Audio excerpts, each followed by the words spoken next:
Hello, my name is Elwood. Thanks for stopping by. Tonight, you and I will enter a world that has been asleep for more than 700 years.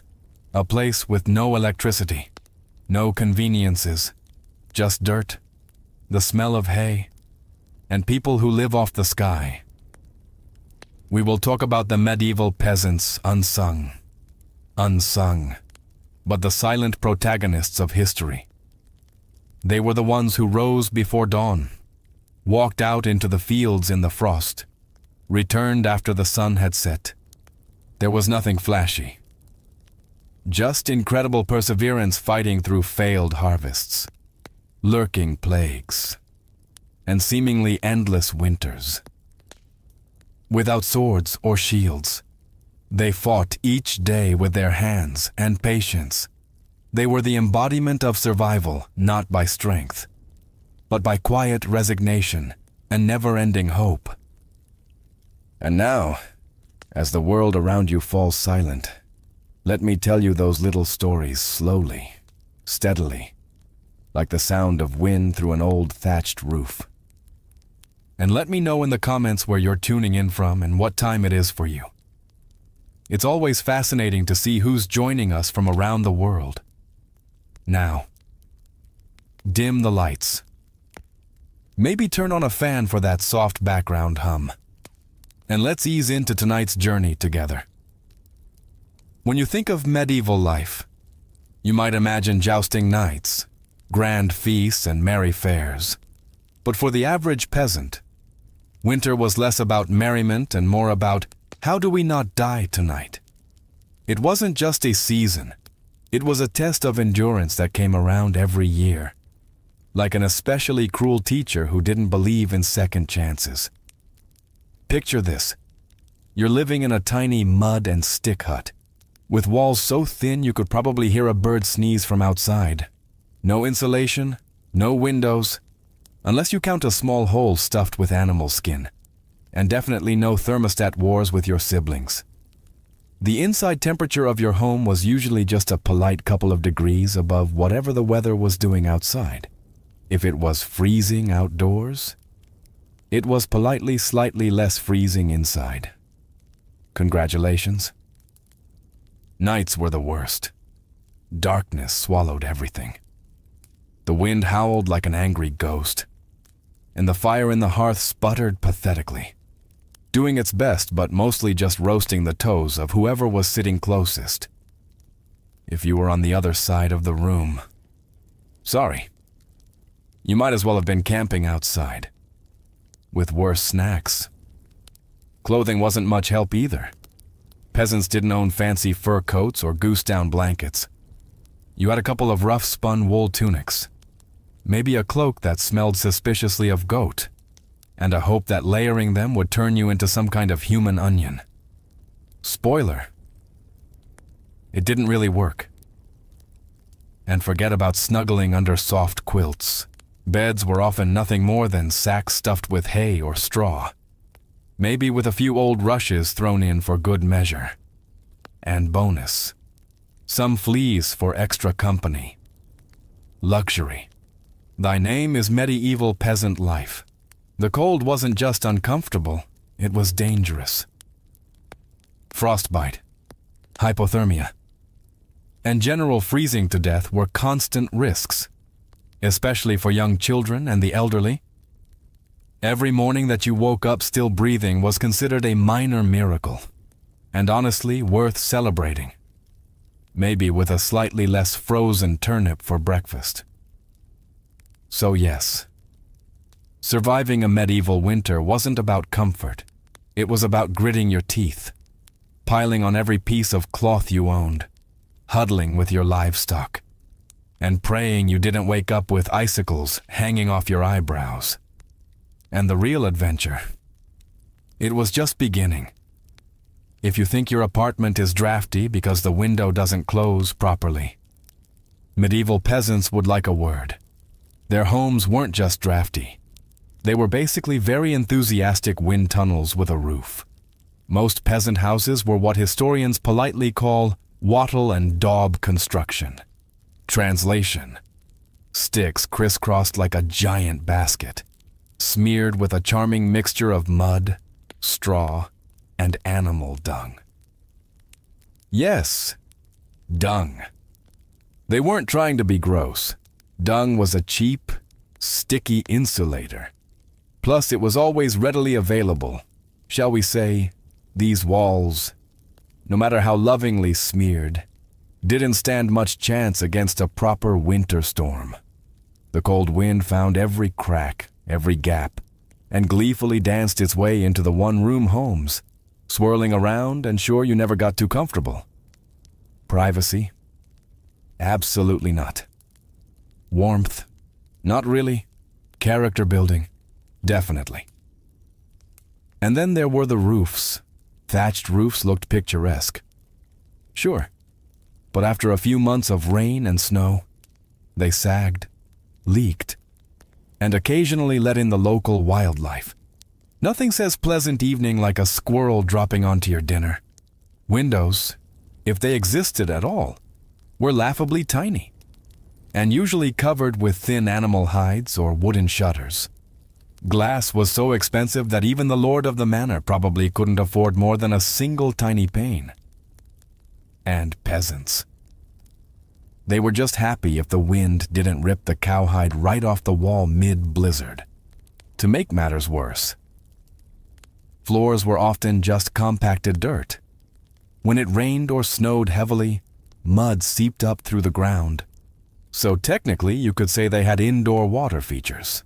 Not that they appreciated it. In winter, every step inside your own home could feel like trudging across a frozen marsh. Cold from below, cold from above, cold from inside.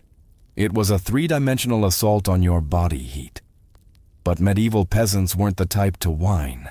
They packed gaps with moss, jammed old rags into the worst drafts, and huddled close to each other. Human insulation at its finest. Creativity, stubbornness, and a bit of sheep grease rubbed into the walls were often the only thing standing between them and becoming medieval popsicles.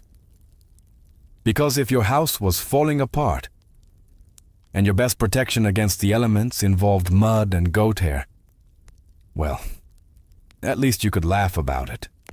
Sort of. If your teeth weren't chattering too hard. As if the freezing air wasn't enough, medieval peasants also had to battle a silent enemy rising from below. The frozen ground itself, floors weren't really floors back then. They were just slightly flatter patches of earth inside your home. Maybe if you were lucky, someone had thrown down some straw or old rushes to give you the illusion of comfort, but make no mistake. You were sleeping one insulted back away from the cold. Hard dirt. And oh, that cold was relentless. It seeped up from the earth like an evil little ghost, worming its way through the straw, into your bones, and straight into your very soul. If you dropped anything onto the floor during a winter night, congratulations. It was now part of the permafrost. Medieval peasants tried to fight this grim battle in a few ways. One method was layering thick mats of straw across the floor, if you could afford it. Or more realistically, if you could steal enough of it from your neighbor's field without getting caught. You might have a decent insulating barrier, but straw flattened fast, got moldy even faster, and added an extra crunchy soundtrack to your already miserable nights. Some homes layered dried rushes onto the dirt instead. Every so often, they would throw fresh rushes on top without cleaning out the old ones. Over time. This created a fascinating ecosystem of decomposing plants, fleas, and whatever mystery creatures decided to move in. It was basically medieval carpet padding, if your carpet was alive. Slightly damp, and smelled like a wet dog. Beds, for those who had them, didn't solve much.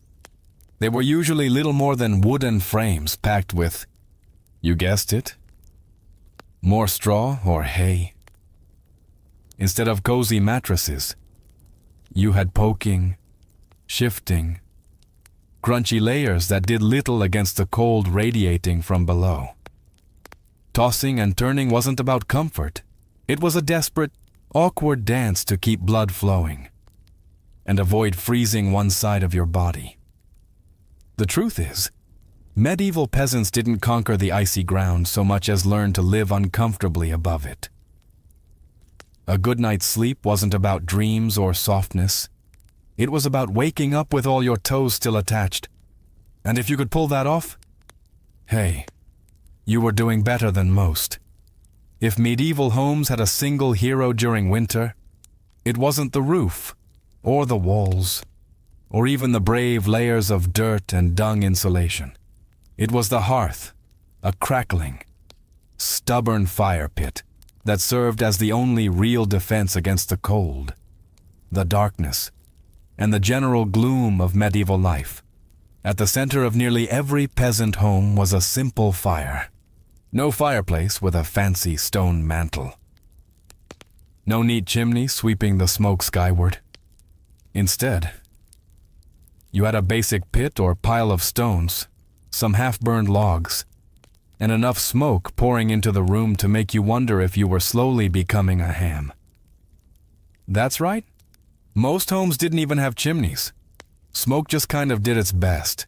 It drifted out through small holes in the roof, cracks in the walls, or right into your lungs if it was feeling lazy that evening. It wasn't ideal for breathing or your overall lifespan, but on the bright side, it did a great job of fumigating fleas and other unwanted guests. Who needs pest control when you're marinating in smoke 24/7? The hearth wasn't just about warmth either. It was the kitchen, the light source, and sometimes even the medieval version of a television. People sat around the fire telling stories, gossiping, or just staring into the flames because, frankly, there wasn't much else to do after sunset. Keeping the fire alive wasn't just a nice idea. It was mandatory. Letting the fire die out at night was like putting up a sign for the cold to come in and finish you off. Plus, reigniting a fire in winter wasn't as easy as striking a match. You had to work with flint, steel, kindling, and more prayers than you'd ever offered before.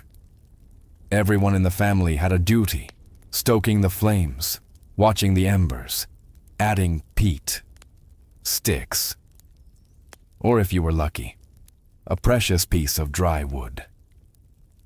It was a constant battle between human persistence and the smothering cold that wanted nothing more than to snuff you out.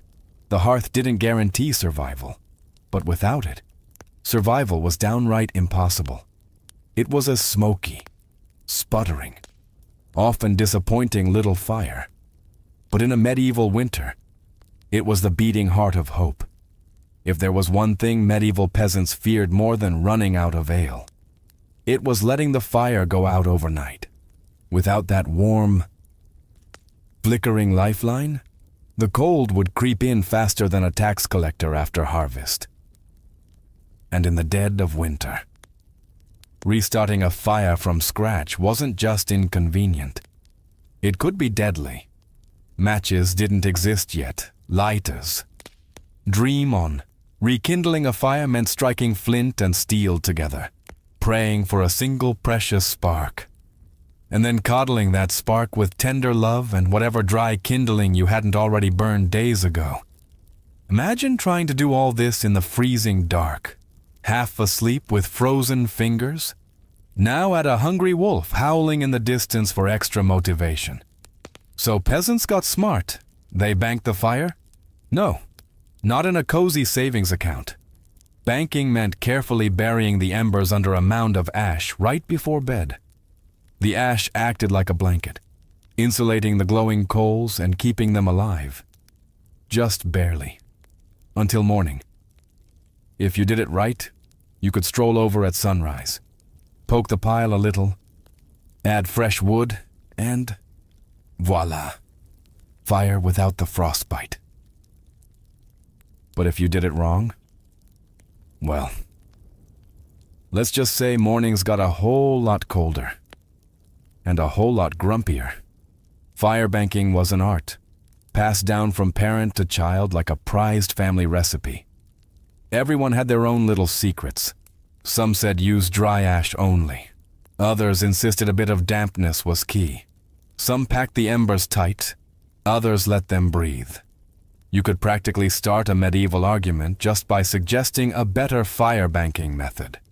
It was the ancient version of arguing over barbecue techniques, just with slightly higher survival stakes. Sometimes banking the fire wasn't enough.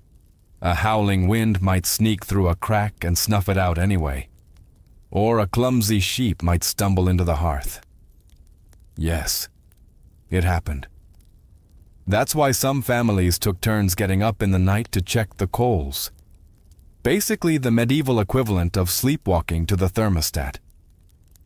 In the end, firebanking was less about mastering nature and more about buying just a few more precious hours of warmth. And if you woke up to even a single surviving ember, that was your victory. Right there. And enough to face another day of battling the cold. In medieval times, the phrase "the more the merrier" wasn't just about parties. It was a winter survival tactic. When the fire sputtered and the freezing winds whistled through every crack, there was one surefire source of warmth: each other. And if that meant sleeping cheek to cheek with your entire family, neighbors, livestock, and possibly a very confused goose, so be it. Forget about personal space. Privacy wasn't even a concept. On the coldest nights, the goal wasn't comfort. It was don't wake up frozen to the floor. Entire households piled into the warmest corner of the house, wrapped in whatever scraps of cloth they could find, and formed what could best be described as a desperate snoring. Human lasagna. Younger kids squeezed in between parents, grandparents snuggled under the outer layers, and if Cousin Ethel showed up unexpectedly, well, there was always room for one more. If you were lucky, you got to sleep in the middle, where body heat radiated from all sides. If you were unlucky, you were on the edge, the medieval equivalent of sleeping next to the door of a meat locker. And woe to the person who moved too much during the night. You shift once to get comfortable, and suddenly you've knocked Aunt Maud into the freezing draft by the wall. Congratulations. You're now the family villain. Sometimes even bedding was shared. A communal straw mattress that slowly flattened under the nightly weight of multiple generations. And because hygiene wasn't exactly winning any awards back then, let's just say it wasn't the most fragrant sleeping arrangement. But hey, when it's you versus frostbite, you stop being picky. Body heat wasn't just nice, it was strategic. Some medieval guides even recommended deliberately arranging the strongest, warmest people on the outside of the group, like human shields against the cold.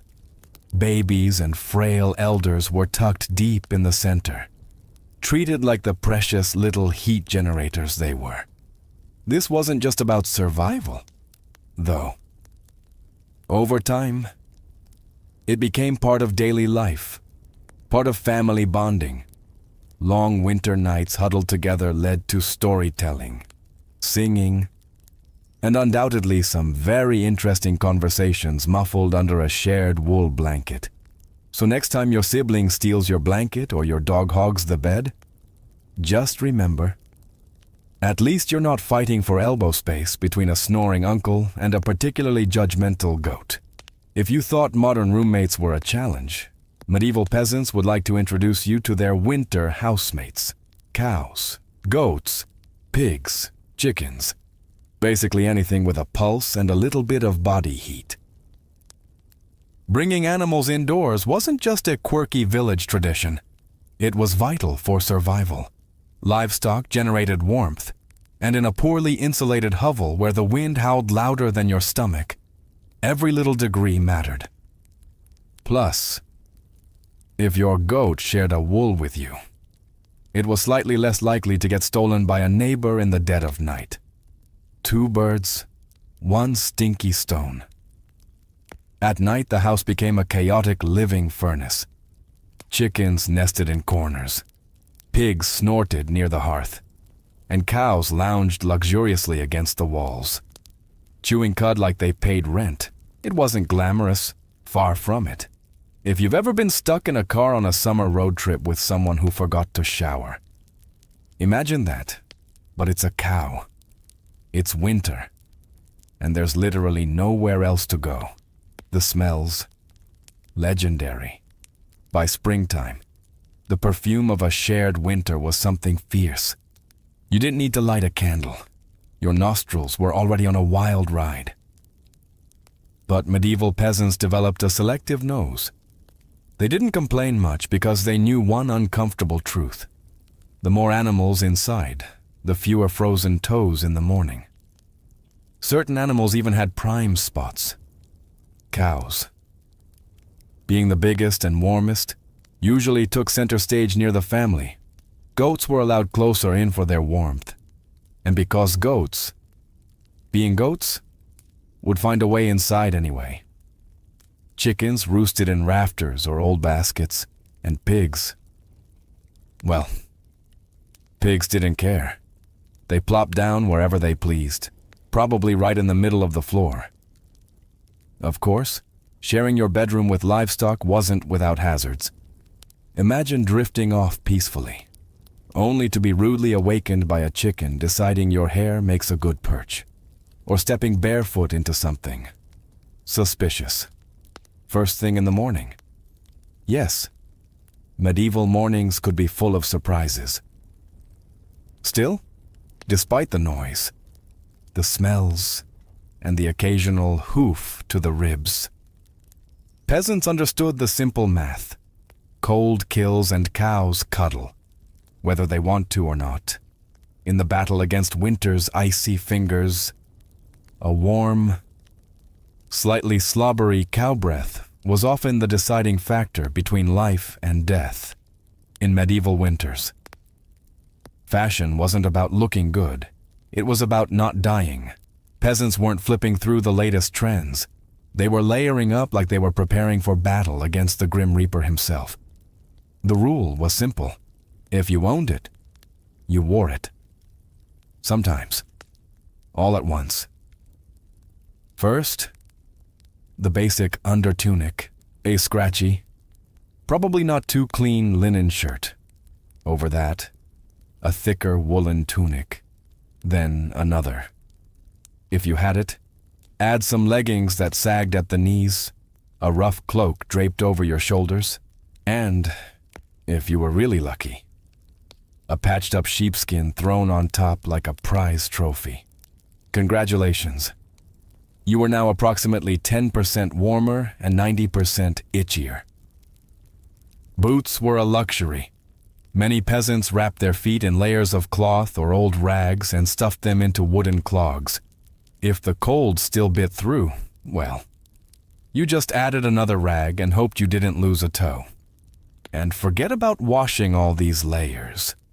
Washing your clothes in the middle of winter meant dragging them to a frozen stream, smashing through the ice, and then waiting 2 days for your only shirt to dry. If it didn't just freeze into a tragic shirt cycle, most peasants wisely decided that smelling like a mix of smoke, sweat, and sheep was a small price to pay for not freezing solid. Interestingly, the dirt and buildup had a bonus feature: insulation. That grimy layer locked in body heat. It was like a medieval Gore-Tex jacket, just smellier and far less socially acceptable today. Hats, scarves, and gloves were prized treasures. A simple woolen cap could mean the difference between making it through the nights or waking up with hair frozen to the wall. Gloves were often homemade from whatever scraps of leather or fabric people could scrounge, sometimes looking more like sad puppet costumes than anything fashionable. Children were especially swaddled until they resembled overstuffed turnips, waddling awkwardly around the house. The goal was to trap as much precious body heat as possible. Style. Elegance. Never heard of them. Warmth was the real medieval flex. So the next time you complain about layering up for a chilly day, just remember, medieval peasants walked around wearing half their wardrobe at once, looking like lumpy laundry bags, and counting themselves lucky for it. In the medieval peasant playbook, dirt wasn't just something you scrubbed off. It was practically a survival tool. As it turns out, getting grimy wasn't a sign you'd given up on life. It was tactical, strategic, dare we say, genius. See, winter posed a very specific problem. Heat loss. Clean clothes, especially freshly laundered linen, were surprisingly terrible at keeping you warm. They were breathable, sure. But when the air temperature hovered somewhere between hypothermia and instant regret, breathable wasn't exactly a selling point. That's where dirt came in. As peasants trudged through day after day without washing their clothing, layers of grime, natural body oils, and good old-fashioned mud began to build up on their tunics, cloaks, and leggings. Over time, this natural armor clogged the tiny gaps in the fabric, making clothes more wind-resistant. It was like medieval weatherproofing, just smellier. Sure, you smelled like a goat who lost a bet. But guess what? You were warm. In fact, some medieval folks believed that washing yourself too often in winter could actually make you sick. Better to keep that protective, holy filth barrier intact. Bathing was rare, laundry even rarer, and soap, when it existed, was reserved for serious occasions, like when the bishop showed up, or maybe right before you died. Adding to the strategy, peasants layered their clothes without changing the ones underneath. You just threw your new layer on top of last month's. Eventually, you became a walking museum of the past 6 weeks. Every stain telling the heroic story of that one time I slipped in the mud but didn't die. To outside observers, medieval peasants might have looked and smelled like they had completely given up on hygiene. But the peasants knew better. That grimy, crusty tunic was a thermal shield against death by frostbite. It wasn't glamorous, but neither was freezing to death, because you wanted to smell like flowers. Besides, in a world where literally everyone stank to high heaven, you weren't offending anyone. Nose blindness was practically a way of life. So yes, in medieval winters, filth wasn't failure. It was fashion. It was function, and if you had a thick, greasy outer layer by February, you, my friend, were winning at life. If you thought medieval peasants spent their winters tucked into plush feather beds with embroidered quilts, think again. The reality was a bit more rustic. And by rustic, I mean, let's sleep on a pile of dead plants and hope for the best. Beds in the medieval peasant world were usually a rough wooden frame, if you could afford one, covered with a big sack stuffed full of straw, hay, or old rushes. That's it. No memory foam, no orthopedic support, no five-star hotel experience. Just a crunchy, lumpy, slightly pokey mess that smelled faintly of barnyard and regret. Every toss and turn in the night brought a delightful soundtrack of crinkling straw and the occasional sharp jab from a rogue stalk. Some peasants even skipped the wooden frame altogether and just threw the straw straight onto the dirt floor, creating a luxurious, ground-level sleeping experience that modern influencers would probably rebrand as earth-connected slumber. The straw mattresses weren't just uncomfortable, they were temporary. Over time, the straw flattened, grew moldy, attracted bugs, and generally turned into a biological hazard zone. Changing the straw was a big event, usually done a few times a year if you were diligent, or whenever your bed started actively moving without your permission. Rushes were a popular alternative. These long grasses were spread thick on the floor, sometimes mixed with herbs like lavender or rosemary, to mask the overwhelming odor livestock aroma of daily life. Fresh rushes smelled lovely for about a day. After that, they became part of the muddy, trampled landscape inside the house, blending seamlessly with dirt, food scraps, and whatever else wandered in. And let's not forget the bedfellows. Fleas, lice, and other charming critters loved straw bedding almost as much as peasants did. If you woke up scratching more than you slept, congratulations. You were living the authentic medieval experience. Despite the hardships, these humble beds were lifesavers.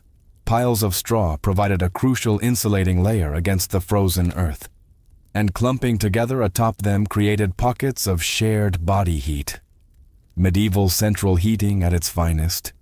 So, next time you sink into your soft, supportive mattress, just remember, somewhere out there a medieval peasant is looking down at you from history, grinning through a mouthful of missing teeth and saying, "Must be nice. When you live in a house made of sticks, mud, and optimism, you quickly learn that winter breezes aren't just a nuisance. They're personal attacks." Medieval peasants didn't just fight the cold from the outside, they fought it from inside their own homes, armed with nothing but whatever they could cram into the cracks. And trust me, there were a lot of cracks. Walls warped, mud crumbled, thatch sagged. The cold seemed to find new places to sneak in every night, like a mischievous poltergeist with a grudge. Sealing up the house became an art form. Peasants stuffed gaps with moss, straw, scraps of old cloth, bundles of dry grass, and sometimes even animal hair, if it was soft, squishy, or vaguely insulating. It was jammed into a hole somewhere. Some particularly determined souls daubed extra layers of mud and dung over the outside of their walls as an annual winter project. Imagine standing there in freezing weather, slapping cold manure onto your own house while muttering, "This is fine. This is luxury." Because in a way, it was. Roof leaks were another battlefield. Thatch, while cheap and plentiful, wasn't exactly waterproof, especially after a few seasons of rain and snow. Peasants would plug holes in the roof with spare bits of cloth, bundles of reeds, or, in moments of true desperation, chunks of turf stolen from the nearest field. Every home eventually started to look like a slightly sad patchwork quilt made by someone who gave up halfway through. Doors, windows. If you had them, you were lucky, but even then, they were little more than wood planks hung by iron nails and sheer stubbornness. Window holes were often covered with animal hides, or thick cloth soaked in animal fat to block out the worst drafts and add a bonus aroma of mystery meat to the living space. Every night was a battle between human ingenuity and the relentless, sneaky cold. One minute you were warm. The next minute a sudden gust would find the one spot you missed, slapping you awake like a frosty hand of doom. Yet somehow, through cleverness, stubbornness, and a refusal to accept slightly frozen as a permanent state of being, medieval peasants patched, stuffed, and muddled their way through the worst winters nature could throw at them, one muddy handful at a time. When the cold bites hard enough to keep you awake at night, medieval peasants had a solution. Don't even try to pretend everyone's sleeping at once. Instead, they developed a survival strategy that today would make any military commander proud. Sleeping in shifts. It wasn't some grand organized system with whistles and roll calls. It was far simpler and much more desperate. Half the household stayed awake, tending to the fire and patching up stray drafts, while the other half curled up under threadbare blankets and hay, trying to catch a few precious hours of half-frozen sleep. The fire needed constant attention, Left alone, it would die down, and restarting it, remember, was about as easy as getting a stubborn donkey to dance, so someone had to be on Ember Patrol. And since no one wanted to get up once they were finally warmish, families rotated shifts. You dozed for a few hours, got elbowed awake, then stumbled over to the hearth to poke, prod, and curse the fire back to life, while trying not to step on a goat. The rotation wasn't glamorous. There were no night vision goggles, no late-night snacks, and certainly no 5 more minutes snooze buttons, just stiff joints, heavy eyelids, and a growing resentment toward whoever snored loudest during your shift. Children old enough to hold a stick were pressed into service. Learning early that in winter, everyone pulled their weight or froze trying. Grandparents sometimes stayed by the fire longer, both because of their experience and, frankly, because arthritis made lying down and getting up again a monumental event.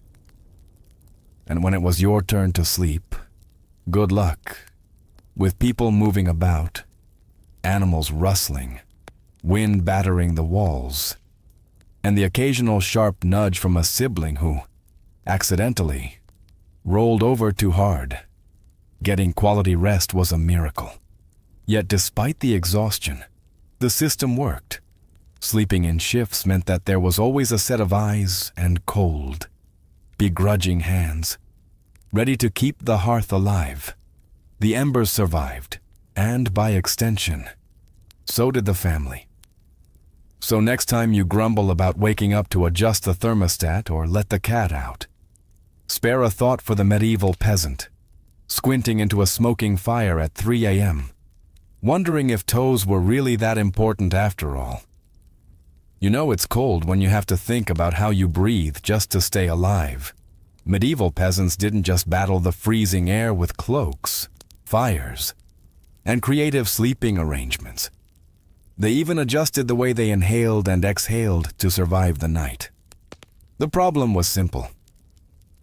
Deep, open-mouthed breathing pulled icy air straight into your lungs, in a world where pneumonia could kill you faster than you could say, "Hail Mary." That was a risk nobody wanted to take. So peasants learned the art of what you might call survival breathing. Instead of sucking in huge gulps of air like they'd just run a marathon, they kept their breathing shallow, slow, and, most importantly, through the nose. The idea was to gently warm the incoming air a bit before it hit their lungs. It wasn't perfect, but it was better than coughing yourself into the grave by February. If you accidentally took a big mouthful of cold air, congratulations. You just bought yourself a ticket to a week of hacking up bits of what felt like your soul, with no doctors in sight, and grandma treating you with hot onion tea and firm prayers. Some people even tucked parts of their cloaks, shawls, or rags up over their faces while they slept, creating a makeshift breath-warmer barrier. Of course, this also meant you ended up with a damp, slightly soggy fabric patch clinging to your mouth by morning. But hey, it beat freezing from the inside out. Children were taught these tricks early on. Parents would scold little ones for panting like dogs indoors during the cold months. And honestly, between strict breathing lessons, itchy wool layers, and sleeping next to an aggressively gassy goat, medieval childhood winters were character building on a whole different level. At night, tucked into straw bedding under piles of cloaks and next to a gently steaming cow, breathing became an art form, slow, steady, nose only, and as minimal as humanly possible. Like some grim medieval version of a yoga retreat, only with more frostbite and fewer inspirational quotes. In the grand survival playbook, it wasn't the flashiest strategy, but it worked, one shallow breath at a time. Peasants endured another night in the long, relentless war against winter. In the endless battle against medieval winter, peasants discovered an unlikely secret weapon: a full stomach. Turns out, one of the best ways to fight off the cold wasn't another scratchy wool cloak. It was stuffing yourself with something hearty and heavy right before bed. Calories meant warmth. The more your body had to digest, the more it heated itself up doing the work. It's basic medieval thermodynamics. Eat a heavy meal, generate internal heat, and maybe, just maybe, survive until morning without turning into a peasant-shaped popsicle. So what did medieval peasants pile onto their plates before a long, freezing night? Think thick stews, heavy with root vegetables like turnips, onions, and parsnips. Grains were lifesavers too. Oat porridge, barley gruel, or dense, chewy rye bread. If you were especially lucky, say, after a festival day or a generous slaughter, you might even get a hunk of salted pork or a slice of dried sausage thrown into the pot. This wasn't comfort food in the Instagram sense. No delicate presentation, no artisanal garnishes. It was one enormous, vaguely brown meal designed to sit in your gut like a friendly brick, slowly burning through the night and keeping you just a little bit warmer. It wasn't just about eating a lot. It was about eating smart. Foods that took longer to digest provided a slow, steady trickle of warmth. Fatty foods were particularly prized, not just for the energy they provided, but because fat burned slower than lean meat. A belly full of stew, bread, and a questionable amount of lard. Peak medieval winter luxury. Parents made sure even the pickiest children ate heartily. Nobody cared if little Thomas didn't like turnips. You ate the turnips. Or you shivered through the night thinking about how much you missed the turnips. Harsh but effective parenting. Medieval style. Of course. Heavy nighttime eating came with its own hazards. You might be warmer, but you were also risking a night of vivid, bizarre dreams, fueled by a stomach trying desperately to process an entire field's worth of cabbages. Was it worth it? Absolutely. Because in the end, peasants weren't aiming for a Michelin star meal. They were aiming to survive. And if that meant going to bed full, bloated, and breathing gently through your nose next to a steaming cow, well, that was just another night in the ongoing quest to see another frosty sunrise. Long before electric blankets and fancy heated mattress pads, medieval peasants had to get creative if they wanted a little extra warmth at bedtime. And that's how the humble haybox and the ever-glamorous heated stone became winter's unsung heroes. Let's start with the haybox. It sounds rustic, and it absolutely was. But the idea was pure genius. Peasants would take a sturdy wooden box, line it thickly with hay, and use it to store food that had been cooked earlier, keeping it warm for hours. Leftover stew, hot porridge. Toss it into the haybox, cover it up, and it stayed hot enough for a late-night snack without needing to risk reigniting the fire. Medieval slow cookers, basically. But peasants didn't just stop at food. They realized if hay could trap the heat from a stew pot, it could also trap the heat from something even better: rocks. Enter the era of the heated stone.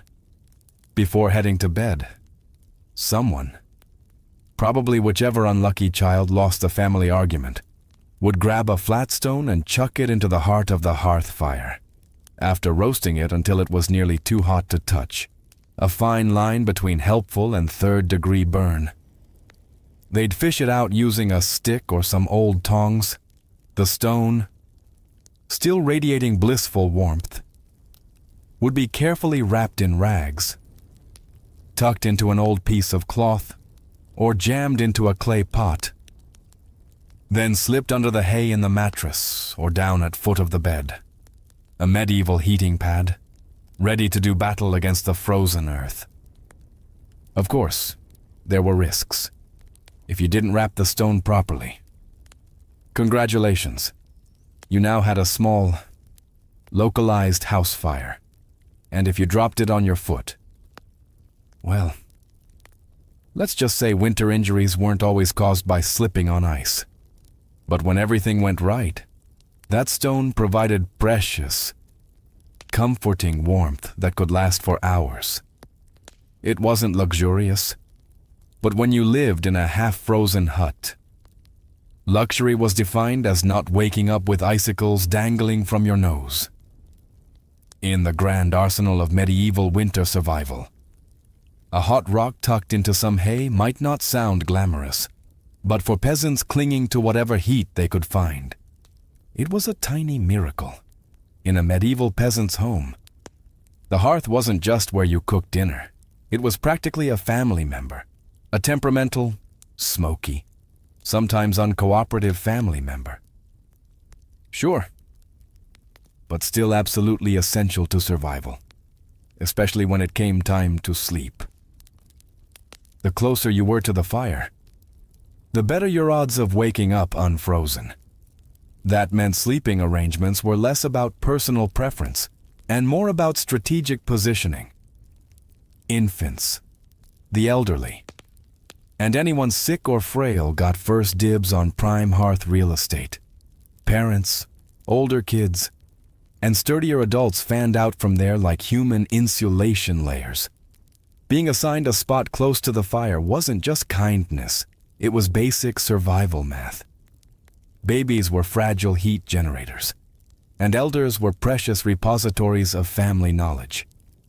And, let's be honest, the best gossip.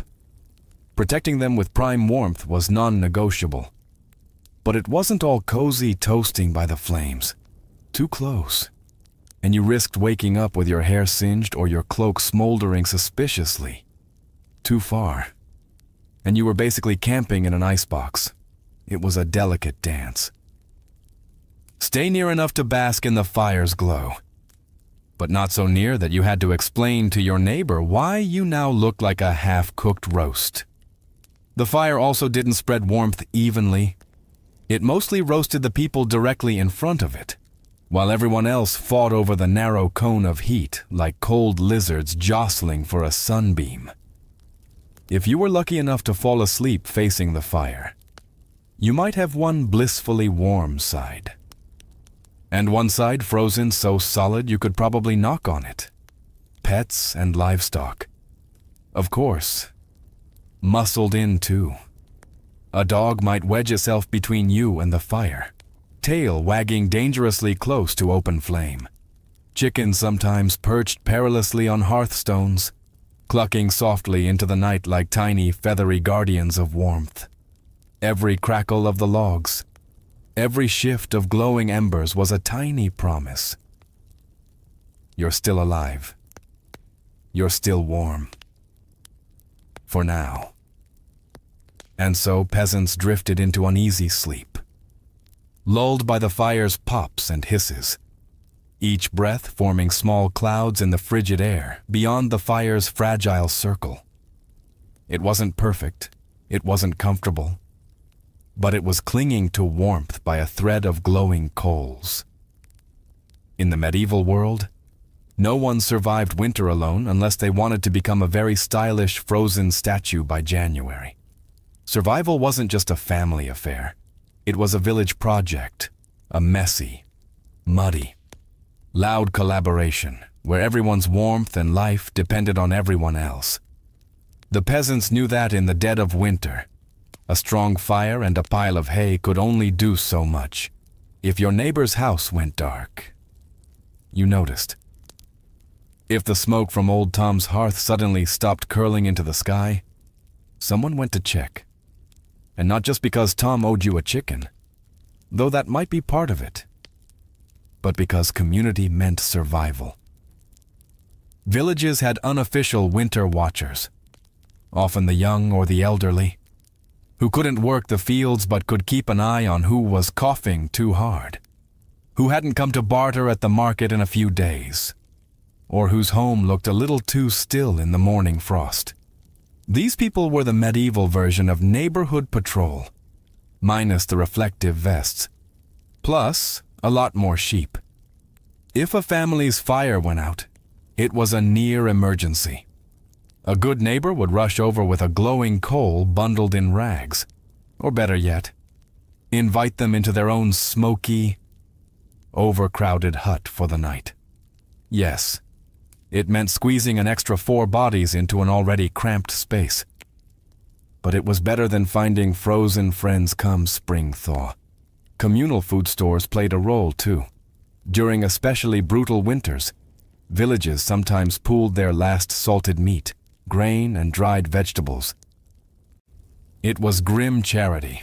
No one had much, but a few communal meals could be the difference between staggering into spring or not. Even children understood the stakes. They helped deliver wood, shared embers, and ran urgent messages when someone needed help. No one was too small or too tired when winter came knocking. Sure, medieval villages weren't all sunshine and hugs. Feuds happened, disputes over land, goats, or who borrowed whose good cooking pot never really went away. But when the nights grew deadly cold, old grudges were often quietly shelved. After all, a rival was still worth saving, because tomorrow it might be you needing rescue. In the icy heart of winter, the village became one big, stubborn family, sometimes dysfunctional, often hilarious, always fiercely determined to survive together. One muddy boot, one crackling ember, one frozen smile at a time. When medieval peasants faced the merciless cold of winter, they didn't just pile on cloaks or stoke the fire, they prayed. A lot. Because when the wind howled like wolves outside your paper-thin walls and the fire shrank into sullen embers, you wanted every possible advantage, including a little divine intervention. Faith wasn't just a Sunday affair back then. It was woven into every frozen breath, before crawling under layers of straw and scratchy wool. Families would kneel together, offering up hurried prayers to keep the fire burning, the roof intact, and their toes attached by mourning. Saints became more than distant holy figures. They were winter's frontline defense. Saint Blaise, for instance, was called upon to protect against throat ailments. Not a minor concern when one mouthful of icy air could land you coughing up your soul. St. Nicholas wasn't just the jolly gift-giver of later legend. He was also asked to protect households from sudden ruin during the lean, deadly months. Superstitions wrapped themselves snugly around daily survival. Some families sprinkled a little holy water near the hearth before sleeping, hoping it would protect against evil spirits, or at the very least, mischievous drafts. Others marked doorways with blessed chalk after certain feast days, pleading for warmth and luck to find their way inside. Candles played a role too. Special vigil candles, often blessed by the local priest or the most pious old woman in the village, were sometimes kept burning throughout the night, a flickering plea against the cold darkness clawing at the walls. And of course, no serious winter prayer session was complete without a few promises. Dear Lord, if you just get us through this night, I swear I'll be kinder to my neighbor, even the one who keeps stealing our turnips. Faith wasn't some abstract comfort. It was a daily urgent conversation. The peasants weren't asking for luxury, just survival. A little heat, a little food, and one more day to muddle through until spring broke the frozen grip on their tiny villages. It was simple. Raw hope, whispered into the smoky rafters, tangled in breathless prayers, and tucked under itchy blankets, that somehow carried them through the endless, merciless nights of winter. For all the ingenuity, prayers and stubbornness medieval peasants threw at winter. The truth was chilling. Sometimes it wasn't enough. And when winter won, it didn't just take a few unlucky souls. It took entire families, whole villages, vanishing them into silence beneath a heavy shroud of snow and ice.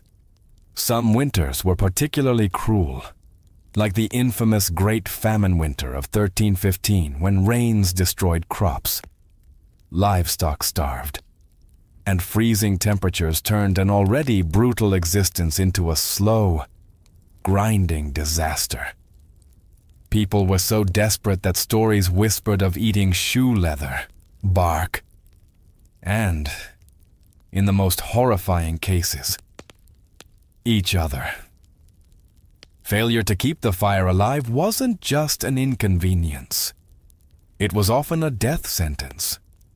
Without the hearth's meager warmth, families huddled together for the final time. Neighbors would sometimes stumble across whole households in spring, bodies still locked in one another's frozen embrace, as if trying to share just a little more heat until the very end. Houses themselves could collapse under the weight of heavy snow or battering ice storms. A roof giving way in the middle of a frozen night wasn't just catastrophic. It was often fatal. Dragging yourself through thigh-deep snow to beg shelter from neighbors wasn't a guarantee either, especially if those neighbors were already stretched to the breaking point. Disease loved the cold too. Starvation weakened the body and cramped. Smoky homes turned into breeding grounds for pneumonia, bronchitis, and other deadly infections. A simple cough in December could easily be a funeral by January. And then there was the quiet horror. Frostbite. Fingers, toes, even ears blackened and died while still attached to their owners. Some villagers survived winters at the cost of their limbs. A grim badge of honor that said, "I made it through." But winter took a piece of me. Yet what's most haunting isn't just the death. It's the eerie normalcy of it. People accepted that each winter. Some among them wouldn't see the thaw. Death wasn't unexpected. It was just another neighbor at the door, wrapped in frost, waiting its turn. Even amid the bitter cold and constant threat, medieval peasants pressed on, stubborn, grieving, clinging to life. Because as long as there was one ember left in the hearth, one breath hanging in the frozen air, there was still a fight worth fighting. When we look back at medieval peasants, those muddy, frost-bitten survivors of endless winters, it's tempting to see only their hardships, the cracked hands, the frozen toes, the smoke-choked huts. But buried beneath all that struggle is something far more powerful, a legacy of raw, stubborn ingenuity and unbreakable endurance. They didn't have central heating, thermal jackets, or cozy memory foam mattresses. They didn't even have the luxury of assuming they'd survive until spring. But what they did have, and what they left behind, was the blueprint for resilience. Every hay-stuffed mattress, every hand-banked fire, every moss-crammed wall gap was a testament to human creativity under pressure. Faced with impossible odds, they didn't collapse in despair. They adapted. They learned from the land, from each other, and from the bitter lessons carved by each brutal winter. Their communities were built on more than shared land. They were built on shared survival. They taught each other to watch over the sick, to pool resources when food ran low, to trust that helping a freezing neighbor today meant someone might help you tomorrow. They lived by the understanding that no one beats winter alone.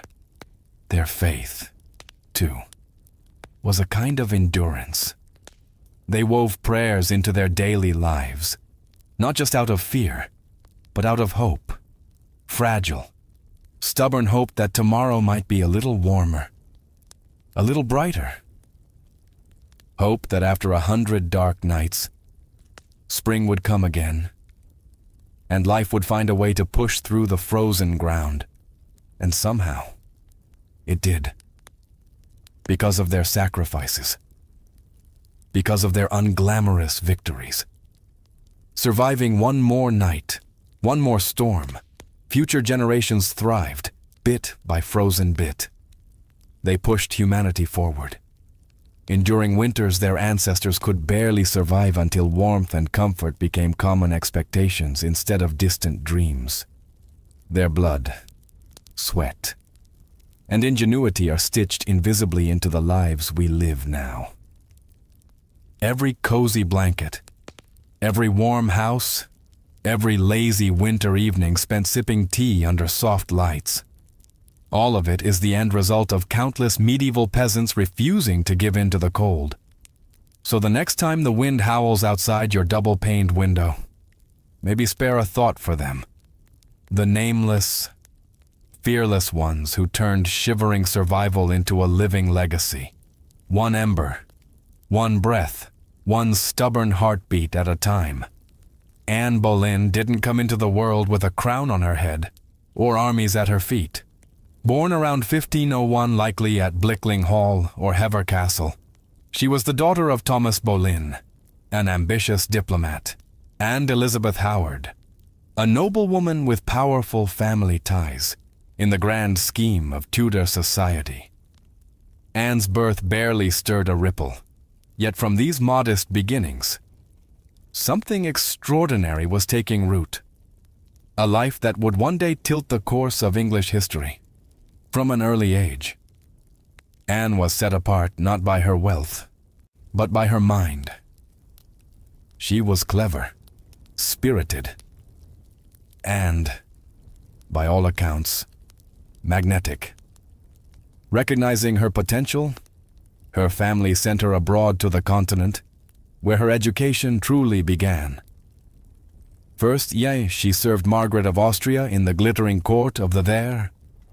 Anne absorbed the art of diplomacy, refined manners, and the subtle dance of European politics.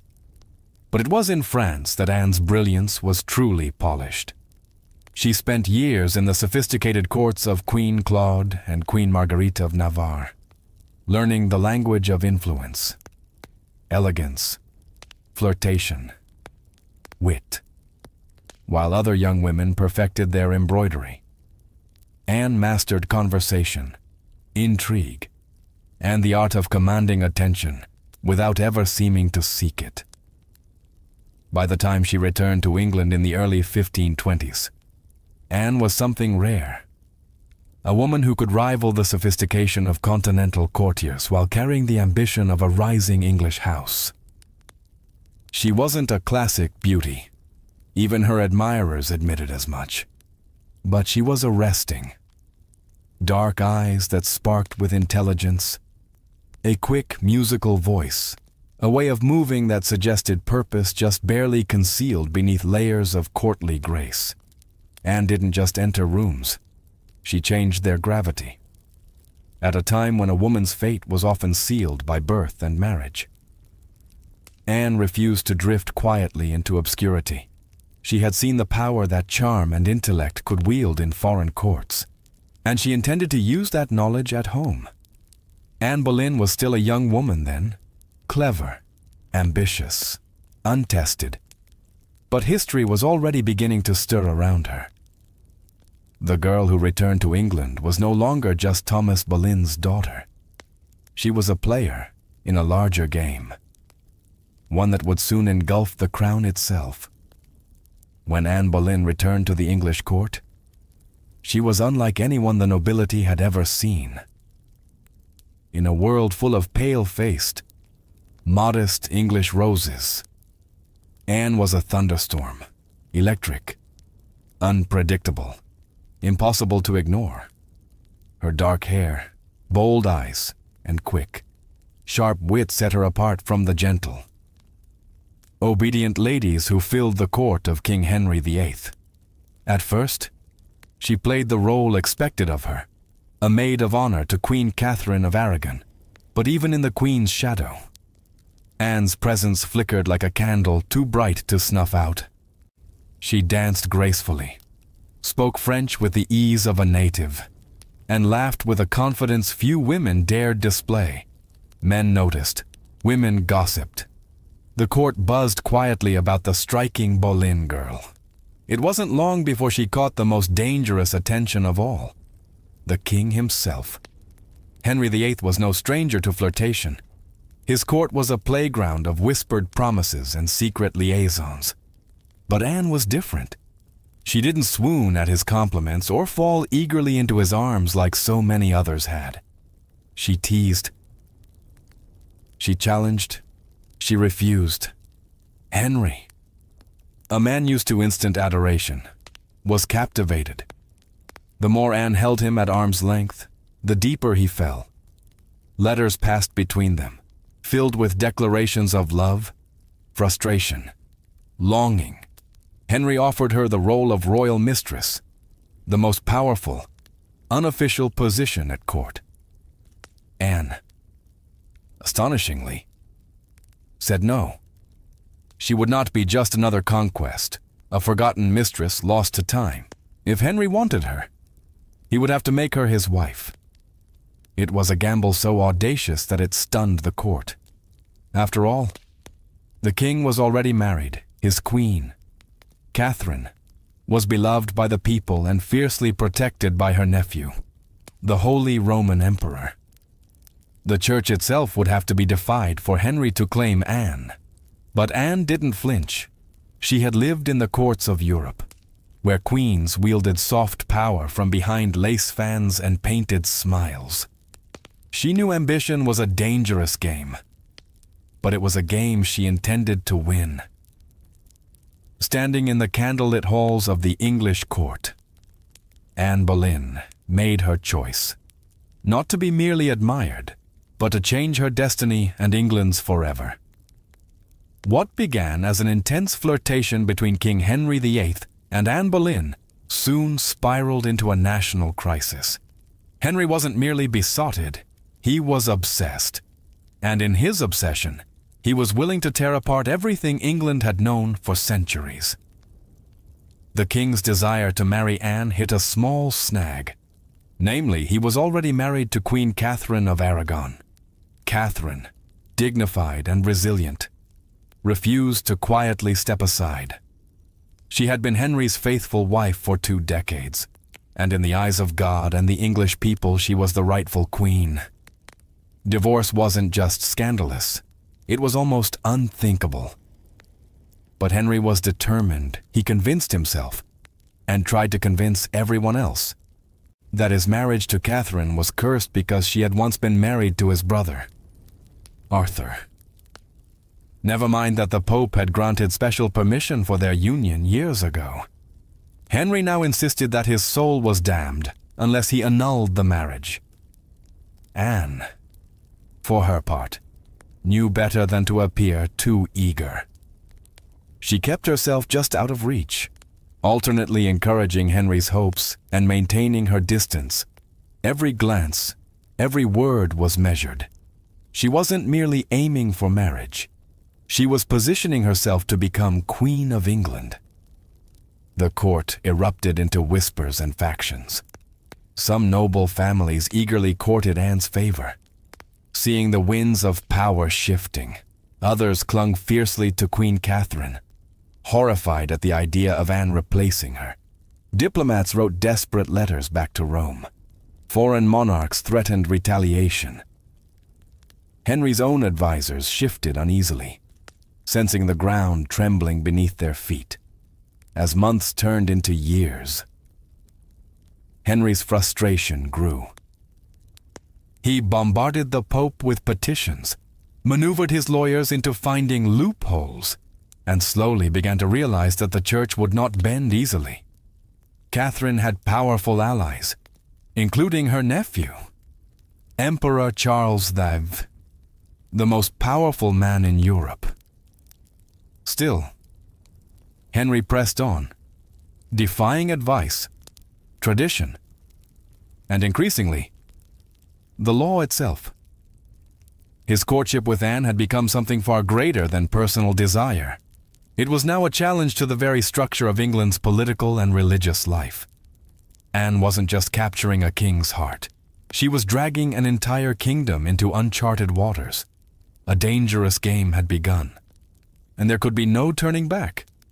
After nearly 7 agonizing years of maneuvering, scandal, and diplomatic chaos, Anne Boleyn's gamble paid off.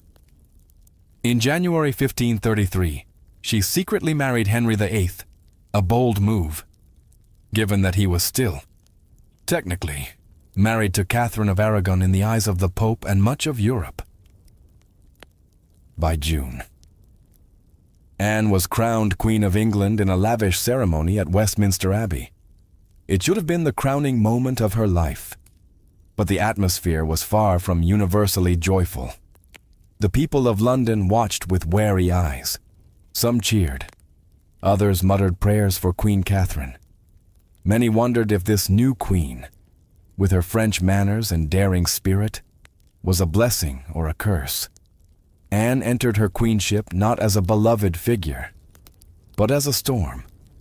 Unlike Catherine, who embodied traditional English values of humility and piety, Anne was dazzling, provocative, and politically savvy.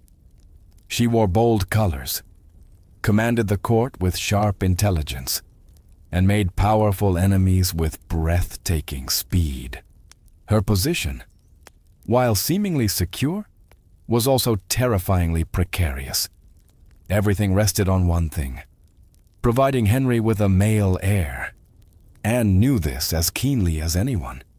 She was not merely Henry's lover anymore. She was the hope of a dynasty.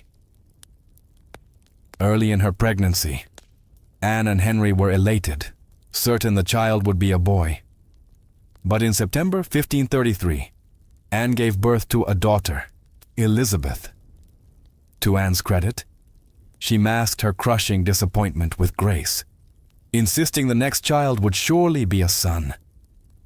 Henry, however, was less composed. His eyes, once full of adoration, now flickered with doubt. Still, for a time, Anne's star burned brightly.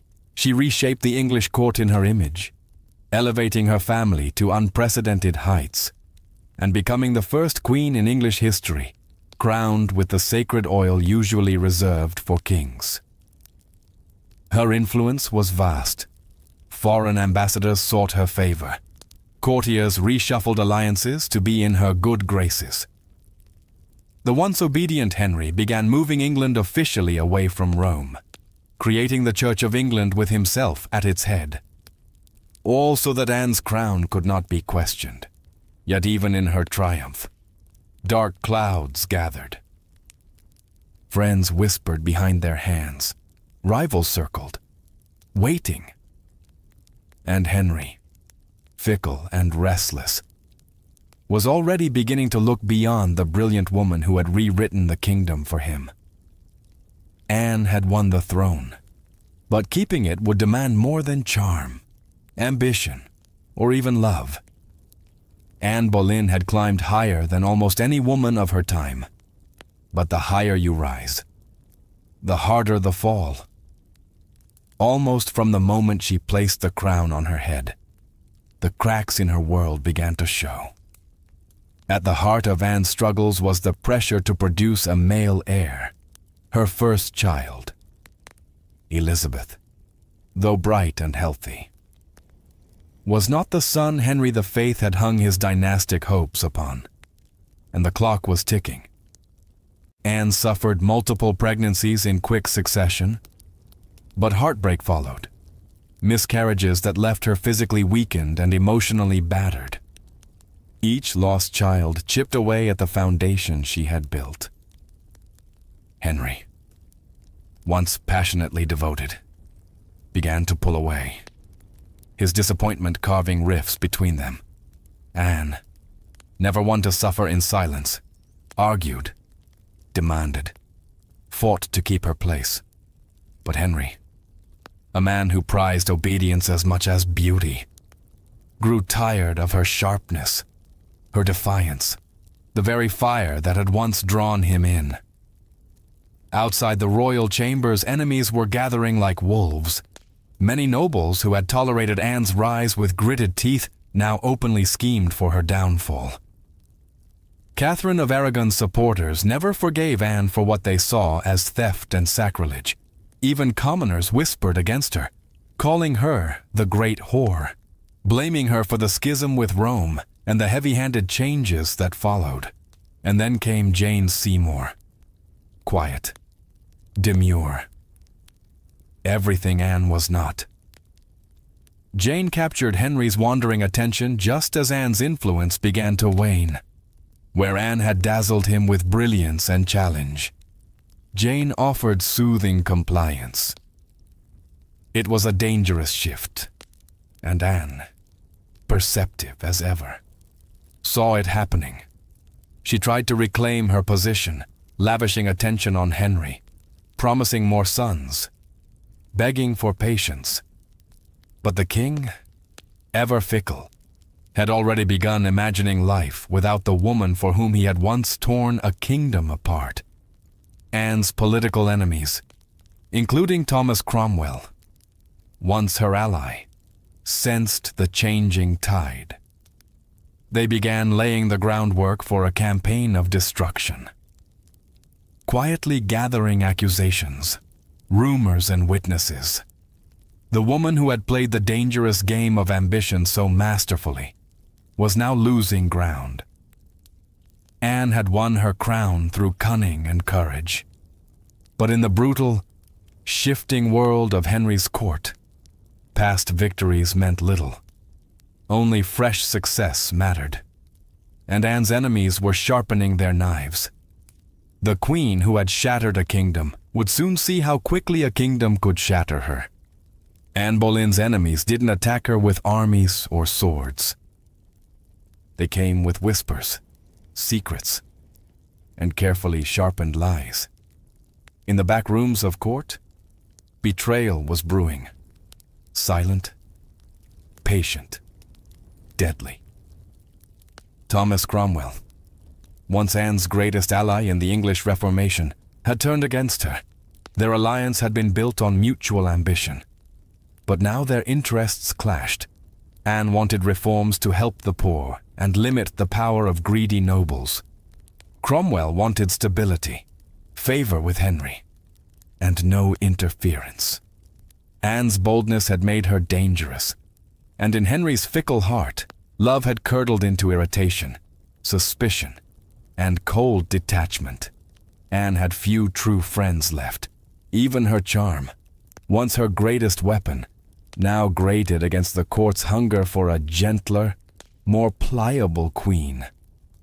And Jane Seymour, quiet and calculating, waited just out of sight, the perfect contrast to Anne's fading fire. It was Cromwell who moved first. Knowing Henry was restless, knowing that the king wanted an exit but lacked a convenient excuse, Cromwell offered a solution. What if Anne could be removed, not by divorce, which would humiliate Henry, but by disgrace? The accusations were wild, monstrous even.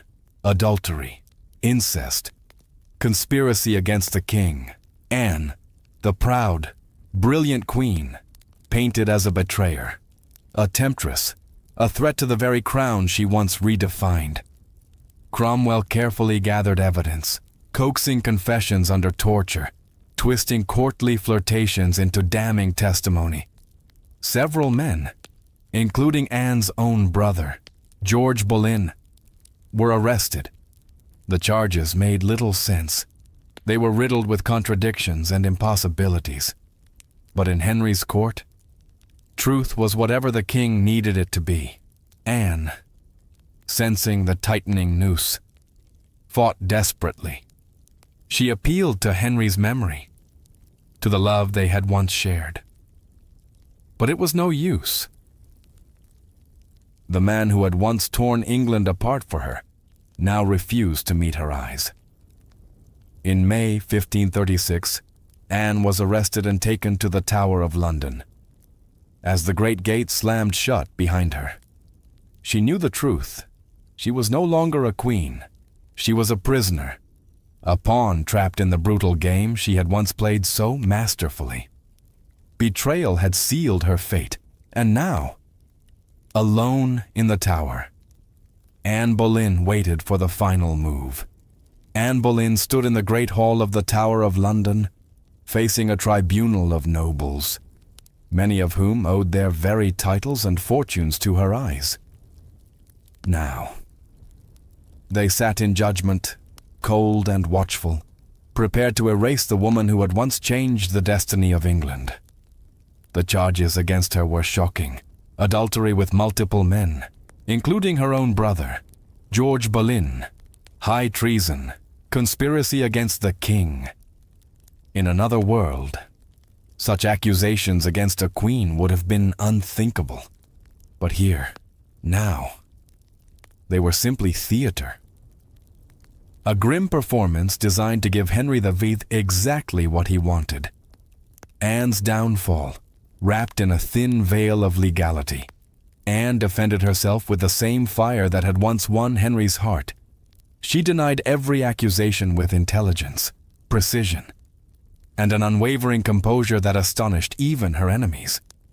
She reminded them that she had been crowned with sacred oil, chosen by God, and anointed as Queen of England. She reminded them of her loyalty, her sacrifices, her love. But it was all for nothing. The verdict had been decided long before Anne set foot in the courtroom. The trial was a spectacle for the court and for the people, a public unmaking of a once unbreakable woman. Witness after witness, many coerced or bribed, spoke damning words. Dates and places contradicted each other. Evidence was flimsy when it existed at all. But the truth was irrelevant now.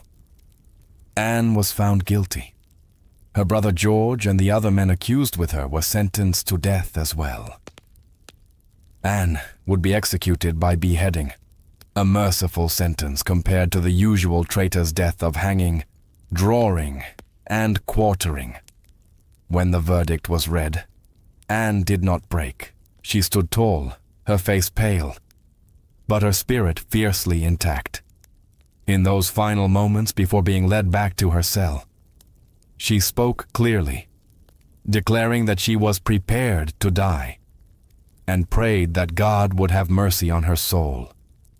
As the heavy doors of the hall closed behind her, the court exhaled in relief. The storm Anne had been brilliant, dangerous, unforgettable, was nearly over. But even then, they did not understand. They were not erasing Anne Boleyn. They were immortalizing her, in betrayal, in tragedy, and in legend after her trial. Anne Boleyn was returned to the Tower of London, not as the triumphant queen who had once commanded England, but as a condemned prisoner awaiting death. Yet even facing the end, Anne refused to crumble. In the cold, echoing halls of the tower, Anne prepared herself. She spent hours in prayer, kneeling on the hard stone floors, her hands clasped tightly, her voice steady. She confessed to no crimes, because she believed she had committed none. She was not afraid to die, she said, but she prayed that her death would bring peace to the kingdom, and perhaps mercy to her little daughter, Elizabeth, her ladies in waiting. Those few who had stayed loyal wept in private. Anne comforted them instead of the other way around. She joked bitterly at times that she would be remembered as a queen who had lost her head. In her dark humor was the stubborn spark that had made her unforgettable. Henry VIII, meanwhile, showed no sign of mercy. He had already turned his attention to Jane Seymour. Even before Anne's execution date was finalized, Henry was arranging his next marriage. For Anne, this final betrayal. From the man who had once torn down a kingdom for her, must have been the deepest cut. On May 18th, 1536, Anne was told she would die the next morning. She slept little that night. Instead, she spent her final hours in prayer, asking God for forgiveness for all who had wronged her, and perhaps for herself, for the ambition and pride that had led her here. Henry, with a flicker of royal kindness, had arranged for a French swordsman to carry out the execution. Faster, cleaner, less brutal than an axe. It was a small mercy, bought perhaps more for the king's conscience than for Anne's comfort.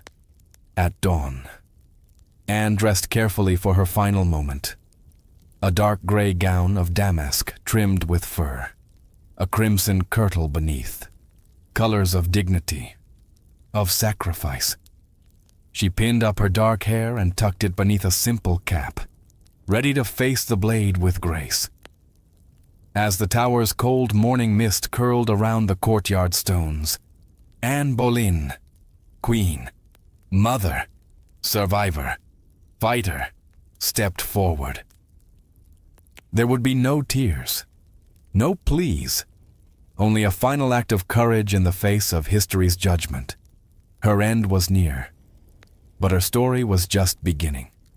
On the morning of May 19th, 1536, Anne Boleyn ascended the scaffold built within the Tower of London's walls. A small crowd gathered, courtiers, guards, a few witnesses, all wrapped in silence, as if even the stone walls held their breath. Anne stood tall, her gray gown fluttering slightly in the cold morning breeze. She looked thinner than she had at court, her face pale but calm. There were no hysterics, no broken sobs. If anything, she faced death with the same fierce dignity that had once shaken a kingdom to its knees. She spoke briefly, carefully choosing her final words. She did not accuse. She did not defend herself. She prayed for the king's health and prosperity, the very man who had abandoned her. In those final moments, Anne offered the world not a confession, but forgiveness. Her courage stunned even those who had come to see her fall. The French executioner, brought specially to ensure a swift death, stepped forward. Anne knelt upright, her hands folded in prayer, her eyes lifted toward the heavens. A small white cloth was tied around her eyes. She remained still. The sword flashed once, silent, swift. And Anne Boleyn, queen, mother, history maker, was no more. She was buried quickly in an unmarked grave within the tower grounds, laid to rest in a narrow chest because no proper coffin had been prepared for her. A queen once crowned in gold, now left to vanish without ceremony. Yet Anne's story didn't end in that cold grave. Her daughter, Elizabeth, the child whose birth had once disappointed a king, would rise to become one of the greatest monarchs in English history. Elizabeth, the Virgin Queen, whose reign would see the flowering of English art, power, and global influence. A queen who inherited her mother's fierce spirit, sharp mind, and unyielding resilience. Anne Boleyn changed the course of England forever. Her ambition helped trigger the break with Rome and the birth of the Church of England. Her fall showed the world that even queens could be cast aside.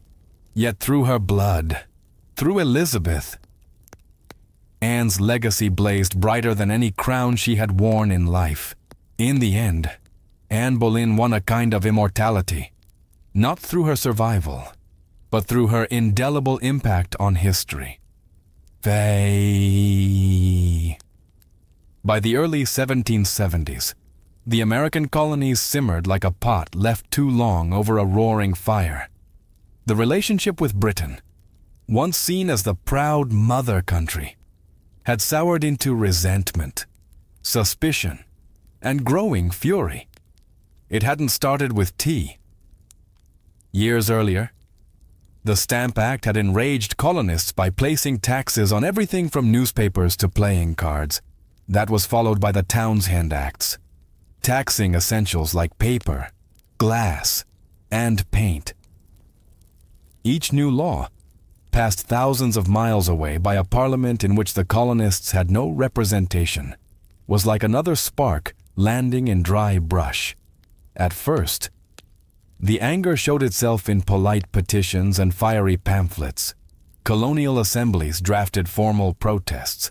Merchants organized boycotts.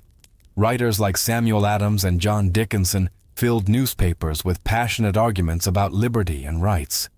But as time wore on, frustration deepened into something darker. A slow realization that Britain wasn't listening. Worse, Britain didn't care. Many colonists clung to the hope that if they just made enough noise, if they just reasoned hard enough, Parliament would repeal the taxes. And sometimes they did. The Stamp Act was famously repealed after loud colonial protest. But every small victory was followed by new legislation, new taxes, new insults. It wasn't about the money.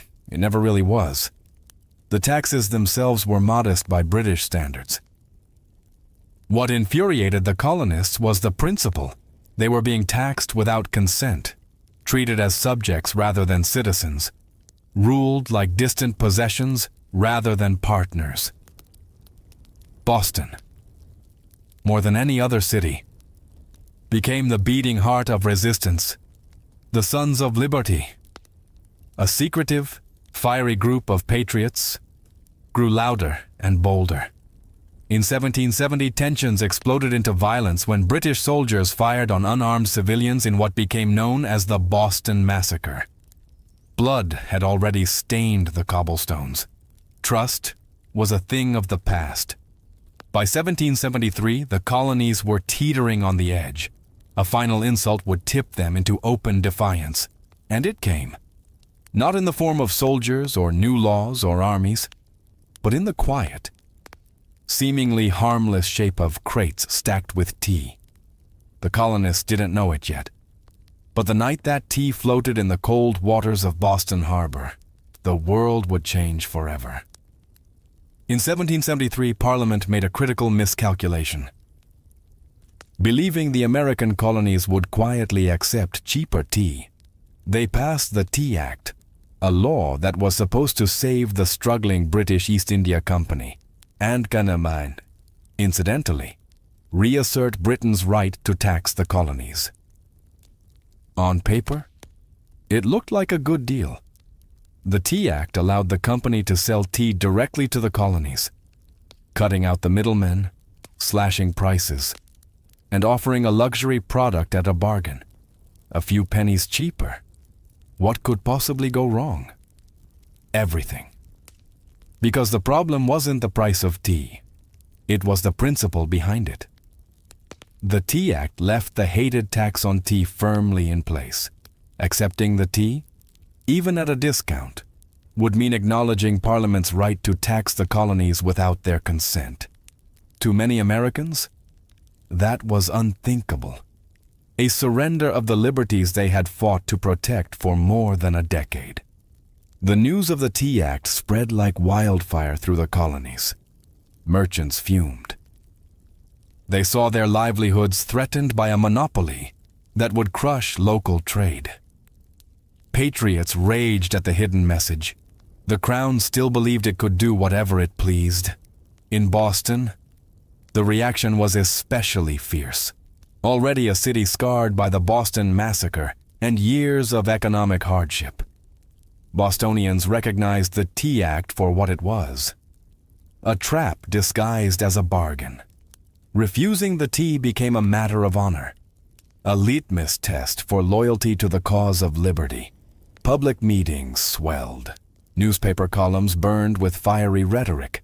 Groups like the Sons of Liberty, led by Samuel Adams and others, organized boycotts vowing that no East India Company tea would be unloaded. sold or drunk on American soil, all across the colonies. Ships carrying the controversial tea were turned away by local resistance. In ports from New York to Charleston, the message was clear. We will not be bought, but in Boston, fate twisted differently. 3 ships, the Dartmouth, the Eleanor and the Beaver, arrived, anchored in the harbor, and sat there, refusing to leave. Royal officials insisted the tea be unloaded. The colonists refused. A deadlock grew, taut as a drawn bowstring. The tension was unbearable. A single act would break it, and history would never be the same again. As the British tea ship sat stubbornly anchored in Boston Harbor, the city itself transformed into a powder keg. Every day that passed without resolution tightened the tension. Boston wasn't just resisting, it was preparing for a fight. In taverns, churches, and public squares, angry colonists debated what to do. The Sons of Liberty, led by fiery voices like Samuel Adams, John Hancock, and Paul Revere, moved swiftly to organize resistance. They posted public notices calling on citizens to boycott British tea, and held raucous meetings that swelled with farmers, artisans, and merchants alike. Each gathering added fuel to the fire. The Old South Meeting House became the nerve center of the resistance. Thousands crammed into the wooden hall, their breath fogging the air, their voices rising in defiance. Here, resolutions were passed, speeches were made, and tempers boiled. Each vote against the unloading of tea was another hammer blow against British authority. But while the people of Boston stood united, the clock was ticking. British law demanded that imported goods, like tea, be unloaded, and the tax paid within 20 days.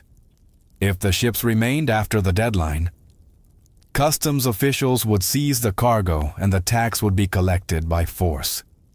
The Sons of Liberty understood that once the tax was paid, even under protest, the principle would be lost.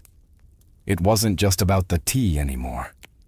It was about whether the colonies would accept being treated as subjects without rights, or whether they would stand and fight for their future. Meanwhile, the royal governor of Massachusetts, Thomas Hutchinson, dug in his heels. He refused to let the tea ships leave without unloading their cargo, demanding that the law be obeyed, colonial outrage be damned. To him, backing down meant admitting that mobs, not monarchs, ruled the colonies. Boston's standoff became a spectacle. Every man, woman, and child knew that something was coming. You could feel it in the air. That cold, sharp sense before a storm when the world holds its breath. All it would take was one spark to ignite an explosion. And somewhere among the crowded streets and crowded hearts of Boston, a decision was quietly taking shape. A plan that would echo across oceans and empires. December 16th, 1773 dawned gray and cold over Boston, a city balanced on the edge of history. For nearly 3 weeks, the tea ships had sat in the harbor like ticking bombs. Now, the final deadline had arrived. According to British law, the tea had to be unloaded, and the tax paid within 20 days of a ship's arrival. If it wasn't, customs officials could seize the cargo, and British troops could be called in to enforce the law. Everyone knew it. Everyone knew what was at stake. If the tea came ashore, the principle was lost. If the colonists allowed it, even once their cause, their claim to rights and liberty, would unravel. That morning, thousands of Bostonians and nearby colonists packed into the Old South Meeting House, the largest building in town. Some had walked miles through the icy countryside to be there. The meeting was so packed that men spilled out into the streets, straining to hear the fiery speeches echoing through the halls. Samuel Adams, the iron voice of rebellion, presided over the gathering. Speaker after speaker rose to denounce the Tea Act, to cry out against tyranny, to urge immediate action. But even among the defiants, uncertainty hung heavy. What could be done without sparking outright war? How could they stop the tea without opening the floodgates to brutal retaliation? As the afternoon wore on, riders galloped in with grim news. Governor Thomas Hutchinson remained unmoved. The ships would not be allowed to leave without unloading. The tea would be seized, the tax collected, the king's law enforced. The crowd buzzed with fury. The walls of the meeting house seemed to shudder with the force of it. Yet Samuel Adams stood calmly and spoke the words that signaled the end of debate. This meeting can do nothing more to save the country. A simple sentence. But everyone knew what it meant. There would be no more petitions, no more compromises. Action would be taken. Outside, a war whoop cut through the gathering gloom. The signal. Men disguised themselves quickly, smearing soot on their faces, donning blankets and feathers in crude imitation of Mohawk warriors. It wasn't about fooling anyone. It was about creating a symbol, a message no one could mistake. The deadline had passed. Boston would answer not with words, but with defiance. As twilight deepened over Boston on December 16th, 1773, the quiet streets began to stir. Figures moved through the shadows. Ordinary men cloaked in rough blankets, their faces blackened with soot. Some adorned with feathers. They weren't trying to fool anyone into believing they were real Mohawks. Their disguise was symbolic, an act of shedding their old identities, of taking a stand as something new, something fierce, by the dozens. They made their way to Griffin's Wharf, where the 3 tea ships, the Dartmouth, the Eleanor, and the Beaver, lay anchored. The harbor water churned cold and dark beneath them, thick with the sharp bite of winter air. There was no shouting, no drunken chaos. This was not a riot. It was a mission, carried out with calm, ruthless precision. Armed with hatchets and clubs, the disguised colonists swarmed the ships, overwhelming the few crew members still aboard. No harm came to the sailors. They were pushed aside, watched in silence as the operation began. Men split open the wooden chests with practiced blows, the fragrant smell of fresh tea spilling into the cold night air. Others heaved the crates overboard, their heavy splashes echoing across the still waters of the harbor, chest after chest. 342 in total was broken and dumped until the black water swirled with thousands of pounds of tea leaves. Spectators watched from the wharf, silent, awed. British guards stationed nearby made no move to intervene, whether from confusion, sympathy, or fear of escalating violence remains unclear. Some accounts suggest that even among British loyalists there was an understanding. Something had shifted, and there would be no stopping it tonight. The discipline was extraordinary. No cargo was stolen. No one raided the ships for valuables. Only the tea, the hated symbol of British oppression, was targeted. In a town where hunger and hardship were daily realities, the men could have easily turned the protest into an excuse for looting. They did not. When it was over, the harbor resembled a great, swirling cauldron filled with torn chests and soaking tea leaves. The smell of the sea mixed with the sharp tang of smashed tea, filling the night air with a strange, bittersweet scent. The work was done silently. The men disappeared into the night, vanishing into the alleys and back streets of Boston. They left behind no names, no leaders, no claims to fame.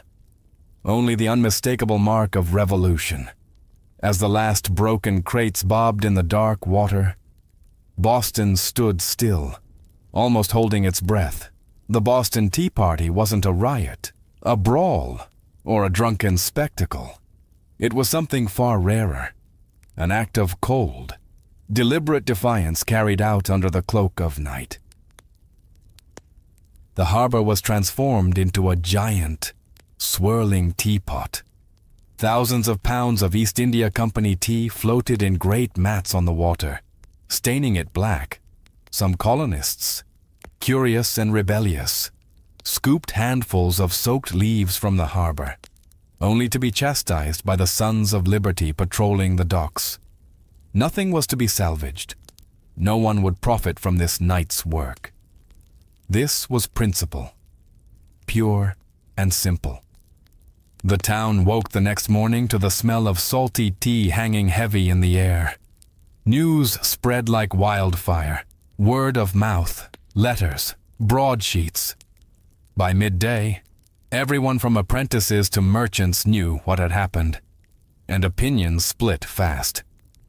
Among patriots there was pride, a fierce, swelling pride that ordinary men had stood up to the mightiest empire in the world and struck a blow for liberty. Among loyalists and moderates there was horror. To them, the destruction of property was reckless, dangerous. Had the colonies crossed a line they couldn't walk back from? Governor Thomas Hutchinson raged in his mansion, furious not only at the destruction, but at the message it sent. If the king's authority could be defied so brazenly in Boston, where else might rebellion spark? British officials were stunned. They had expected protests, boycotts, maybe another riot like those that had broken out over the Stamp Act. They hadn't expected organized, disciplined revolutionaries to calmly destroy tens of thousands of pounds of royal property without so much as breaking a window. The ship's captains, the Dartmouth, the Eleanor, the Beaver, could only watch helplessly as their cargo disappeared beneath the waves. In the official ledgers, the night's loss would be tallied at over 10,000 British pounds. A fortune. But the real loss wasn't measured in pounds sterling or ruined tea. It was measured in trust, in loyalty, in the fragile illusion that Britain still ruled her colonies with consent. The night the tea sank, something deeper rose to the surface, a shared undeniable truth. The age of peaceful protest was ending. A reckoning was coming, and Boston was ready. When word of the Boston Tea Party crossed the Atlantic and reached London, the reaction was swift and furious. To British officials, it was not simply a protest, it was rebellion, an open, mocking challenge to royal authority that could not be ignored. King George III, upon hearing the news, was said to have grown cold with anger. Parliament, already frustrated by years of colonial disobedience, exploded in outrage. They demanded punishment, not just for the city of Boston, but as a warning to all the American colonies. The result was a series of laws so harsh they were quickly nicknamed the Intolerable Acts in America. The first blow came swiftly, the Boston Port Act. In one brutal stroke, Parliament ordered the closure of Boston's bustling harbor, the economic lifeline of the city, until the destroyed tea was paid for and order restored. Ships could no longer enter or leave. Trade vanished. Goods and supplies dried up. Boston, once vibrant and noisy, grew quiet, its docks eerily still. But the punishment didn't stop there. The Massachusetts Government Act stripped the colony of its self-governing rights, placing it firmly under the king's appointed officials. The Administration of Justice Act allowed royal officials accused of crimes to be tried back in Britain. A clear message that British authorities were untouchable, and to make sure the colony's new force was an option. British soldiers were quartered throughout Boston, living among the very citizens they were meant to subdue. The message was clear: rebellion would be crushed. Liberty was a luxury the Crown would no longer tolerate. But Parliament's heavy hand had an unintended effect. Instead of frightening the other colonies into submission, it outraged them. News of Boston's suffering, of its port closed, its people starving under martial law, stirred deep sympathy and righteous anger throughout America. Wagon loads of food and supplies poured into Boston from neighboring colonies. Letters of support, pledges of unity, and secret meetings began to weave the once fragmented colonies closer together. What had once been a Massachusetts problem was rapidly becoming an American one. In punishing Boston, Britain had hoped to make an example of them. Instead, they made Boston a symbol, a rallying cry for resistance, the flames of revolution, once flickering in isolated pockets, now began to blaze from colony to colony. And there would be no easy extinguishing them. The punishment of Boston sent shockwaves far beyond the rocky shores of Massachusetts. Across the 13 colonies, outrage turned into something far more dangerous for Britain: unity.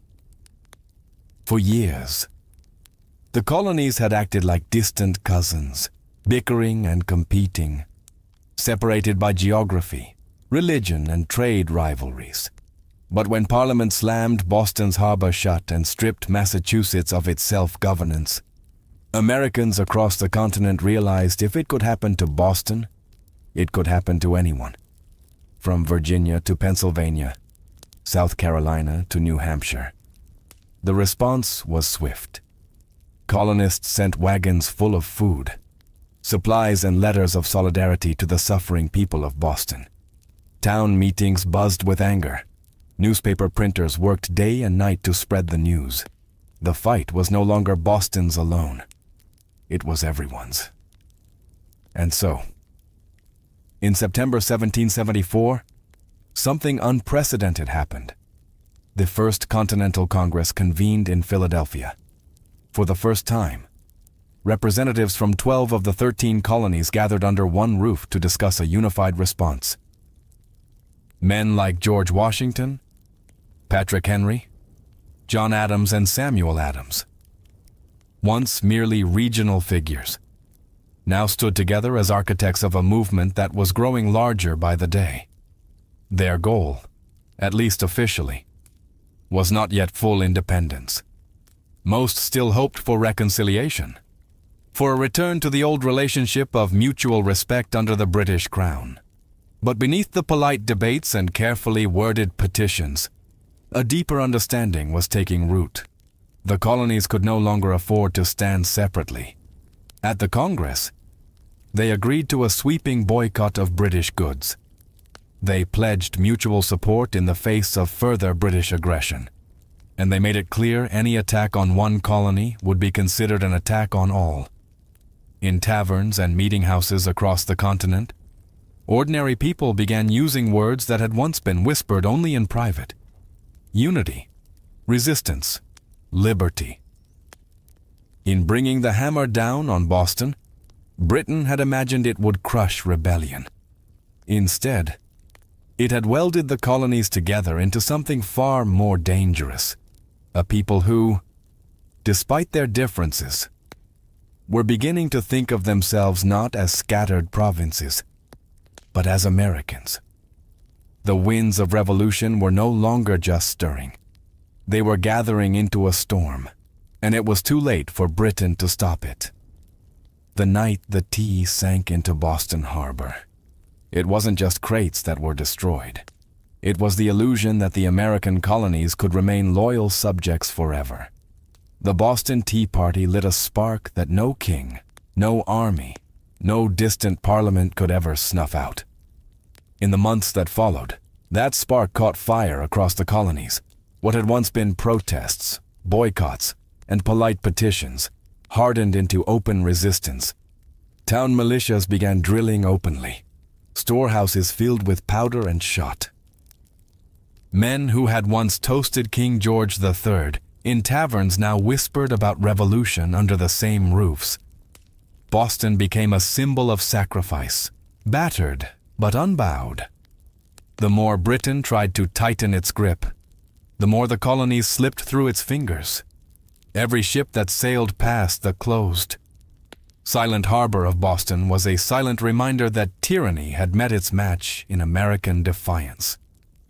When Parliament passed the Intolerable Acts, they intended to make an example out of Boston, to scare the other colonies into submission. Instead, they had created a martyr city, a rallying cry from Georgia to New Hampshire. Colonists realized that their fates were tied together. Resistance was no longer about tea. It was about survival, identity, freedom. By the spring of 1775, the tension reached a boiling point outside Boston, in the villages of Lexington and Concord. British troops, sent to confiscate colonial weapons, instead found armed farmers, ordinary men ready to defend their rights with musket fire. The first shots of the American Revolution rang out, a direct line traced back to the moment when men chose principle over profit and dumped a fortune's worth of tea into the harbor. The Boston Tea Party showed the world that revolution doesn't always announce itself with trumpets and banners. Sometimes it starts quietly, with a small group of determined people standing in the cold, choosing defiance over fear. In dumping the tea, the colonists weren't just rejecting a tax. They were rejecting an empire. And though the road ahead would be bloody, bitter, and uncertain, one thing had become clear that night in Boston Harbor. The American colonies were no longer loyal subjects. They were something new, something dangerous. They were revolutionaries, and they were just getting started. All. Before the towering pyramids of Giza, before Mesopotamian cities buzzed with life, before Stonehenge stood against the sky, there was Corral, hidden away in the dry valleys of coastal Peru. Corral rose in silent majesty nearly 5,000 years ago, then faded into near-complete oblivion, swallowed by sands and forgotten by history. For centuries, the world did not even know it existed. The super valley where Corral once thrived seems at first glance an unlikely place for civilization to bloom. The landscape is parched, barren, the river little more than a thin silver thread winding through rocks and dust. To most eyes it looked inhospitable, a place abandoned by life. Yet it was here, amid the desolation, that one of humanity's earliest great cities took shape. Corral wasn't just a collection of scattered huts or a temporary trading post. It was a planned city, sprawling over 150 acres, filled with pyramids, plazas, residential quarters, and ceremonial spaces. It had scale, purpose, and vision.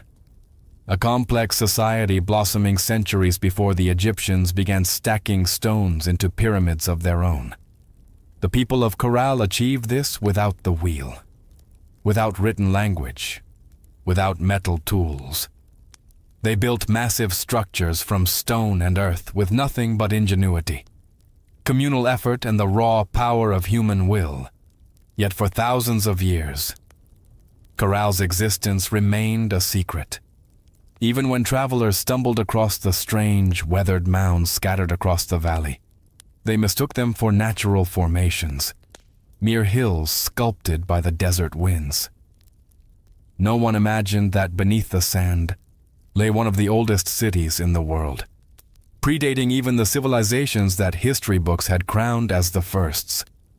It wasn't until the late 20th century that archaeologists, led by Ruth Shady, uncovered the truth. What they found buried in the dust of time would rewrite the story of the Americas and force the world to reconsider what it thought it knew about the birth of civilization itself. Corral had risen, flourished, and fallen in total anonymity. Now, after millennia of silence.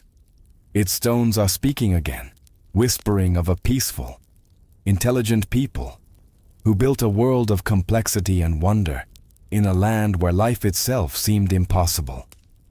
And this was only the beginning of their story. At first glance, the Soupy Valley looks like a place where life should struggle to exist. Harsh winds sweep across endless stretches of sand and stone. The sun beats down mercilessly, drying out the earth, baking the landscape into cracked, brittle sheets. Water is scarce, the river a meandering thread fighting for survival. To the untrained eye, it is a wasteland, barren, empty, forgotten by the gods. But the people of Corral saw something different. They did not see a desert to be feared.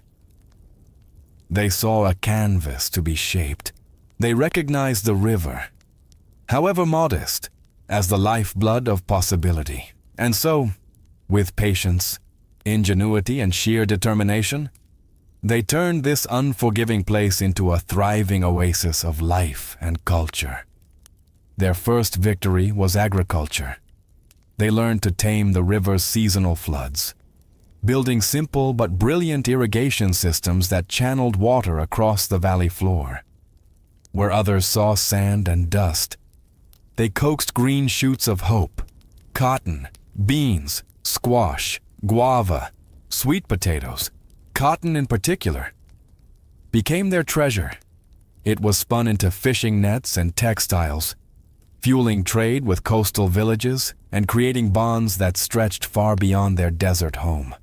But growing crops was only part of their mastery. The people of Corral understood that survival in the desert required balance. They worked with nature, not against it.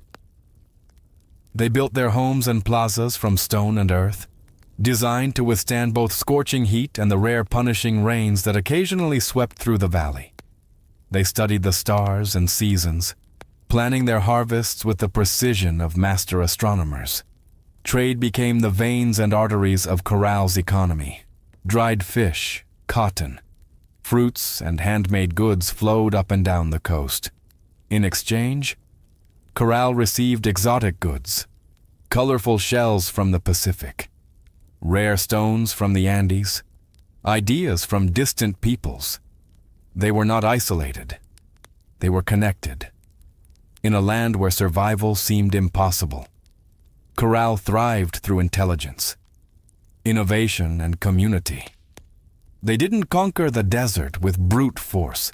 They partnered with it, learning its rhythms, respecting its power, building a society that was not just functional, it was extraordinary.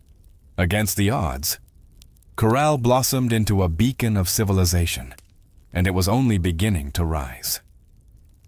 Rising out of the desert like ancient guardians, the pyramids of Corral defy everything we thought we knew about early civilization in the Americas. These were not small, crude structures built by primitive hands. They were massive, deliberate works of architecture, created by a people with vision, organization, and ambition. The centerpiece of the city was the Pyramid Mare, the largest of Corral's monumental structures. It stretched more than 450 feet in length and towered nearly 60 feet above the desert floor. A feat of engineering on par with the early wonders of the ancient world.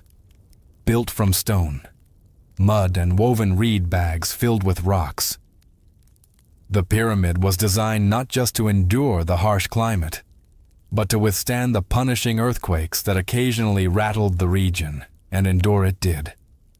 Standing silent against wind and time for nearly 5 millennia, but the pyramids of Corral were not tombs. Unlike the massive burial complexes of Egypt, Corral's pyramids served a different purpose. They were centers of ceremony, power, and public life. Temples and gathering spaces crowned their summits, accessible by broad, elegant staircases. Fires once burned atop these platforms, and rituals were held beneath the endless Peruvian sky. At the foot of the pyramids, Vast plazas opened up, sunken and circular, inviting thousands to gather for religious ceremonies, political meetings, and communal celebrations. The very design of Corral's cityscape suggested a society that prized community and order, a people deeply connected to one another and to the cosmos. Around the pyramids, smaller residential complexes fanned out, likely home to priests, administrators, artisans, and farmers. The pyramids themselves seem to have been strategically placed, aligned with celestial events, sunrises, solstices, the cycles of the stars. To the people of Corral, architecture wasn't just practical, it was spiritual, mathematical, cosmic. Walking among the weathered stones today, it's almost impossible not to feel a strange sense of awe. These structures were raised without metal tools, without the wheel, without beasts of burden, yet they rose with symmetry, scale, and staggering precision. The great pyramids of Corral were not built for vanity, nor for war. They were built to connect earth and sky, community and cosmos, humanity and eternity, and they still whisper across the sands, telling a story that refuses to be forgotten. Among the ruins of Corral, there is something profoundly different, something that sets it apart from so many ancient civilizations. No weapons have been found buried beneath its sands. No defensive walls circle its plazas. No mass graves hint at bloody conquest or internal strife. Unlike the kingdoms that rose and fell through war, Corral was a society built on peace. It's a revelation that defies expectations. Here was a civilization that flourished not through violence, but through cooperation, trade, and shared belief. The people of Corral seem to have invested their energy not in armies or fortresses, but in architecture, astronomy, music, and communal life. Their plazas and pyramids weren't monuments to victory over enemies. They were centers of celebration, worship, and governance. This was a civilization that chose to gather rather than conquer, to negotiate rather than destroy. Trade was the lifeblood of Corral's success. Cotton, grown along the fertile riverbanks, was spun into fishing nets that were traded with coastal communities. In return, Corral received dried fish, an essential source of protein, and exotic goods from faraway places, colorful shells from the Pacific, precious stones from the highlands, and even rare tropical fruits from distant valleys. This wide network of trade stitched the region together, binding far-flung communities into a peaceful web of mutual benefit. And in the center of it all, Corral thrived as a cultural and economic hub. Religious and ceremonial life played a vital role in maintaining social harmony. The city's grand public spaces and sunken plazas likely served as stages for rituals that united the people under shared spiritual beliefs. Music filled these gatherings, flutes carved from condor bones, drums made from deer hides, creating soundscapes that echoed across the desert, tying individual lives to something greater. Leadership, too, appeared to rely less on military strength and more on spiritual authority and civic organization. The city's leaders must have coordinated massive construction projects, seasonal agricultural cycles, and complex trade agreements, all without leaving behind the brutal scars of war. In an ancient world so often defined by conflict, Corral stands as a shining exception, a reminder that civilization does not have to rise on the broken backs of the conquered. It can instead be built by the quiet power of collaboration, creativity, and trust. At Corral, the stones still seemed to hum with echoes of a world long gone. It was not just a city of buildings and trade. It was a city alive with sound, ceremony, and spiritual rhythm. Music and ritual were woven into the very heartbeat of Corral's civilization. Archaeologists, digging carefully through the dry sands, uncovered a treasure trove of ancient instruments, flutes crafted from the bones of condors and pelicans, whistles fashioned from deer antlers, small drums stretched with animal hides. These artifacts were not simple toys. They were crafted with care, tuned to specific notes, designed to carry sound across the wide-open plazas of the city. In a world without written language, music spoke the language of the soul. Imagine it. The low thrum of drums rising at dusk, flutes keening like the desert wind, feet stamping on the sunken plazas as hundreds gathered under the fading light. Fires would crackle atop the pyramid platforms. Priests, dressed in intricate woven garments, would chant to the gods of the river, the earth, the stars. In those moments, Corral was not just a city, it was a symphony. The layout of Corral itself suggests that ritual life was at its core. The grand plazas were not mere open spaces. They were stages for communal ceremonies, carefully designed to draw people together. The sunken circular courts acted like ancient amphitheaters, focusing sound and sight onto the rituals performed at their centers. And above them all, the pyramids loomed, not as tombs, but as sacred mountains built by human hands, linking the earth to the heavens. Rituals likely marked the turning of the seasons, the cycles of planting and harvest, the movements of the stars. Music was not just entertainment. It was a bridge between people, between nature and the divine, between the known and the mysteries beyond. No violent murals, no terrifying gods of war, no bloodthirsty sacrifices. In Corral, the spiritual world seems to have been one of harmony, celebration, and reverence, even today. When the desert wind whistles through the ruins, you can almost hear it. The faint strains of ancient music, the forgotten songs of a people who found beauty, meaning and connection in the heart of the harsh, endless sands. Corral wasn't just a place of music, trade, and ritual.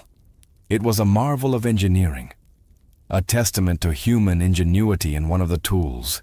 Without the wheel, without draft animals, the people of Corral shaped a city of stone and earth that has endured nearly 5,000 years. Their achievements were astonishing. Massive pyramids rose from the desert floor, constructed not with small, fragile bricks, but with enormous stones carried across the dry valley. Workers transported rocks using reed bags, ingenious baskets strong enough to bear heavy loads, woven from the very plants that grew along the riverbanks.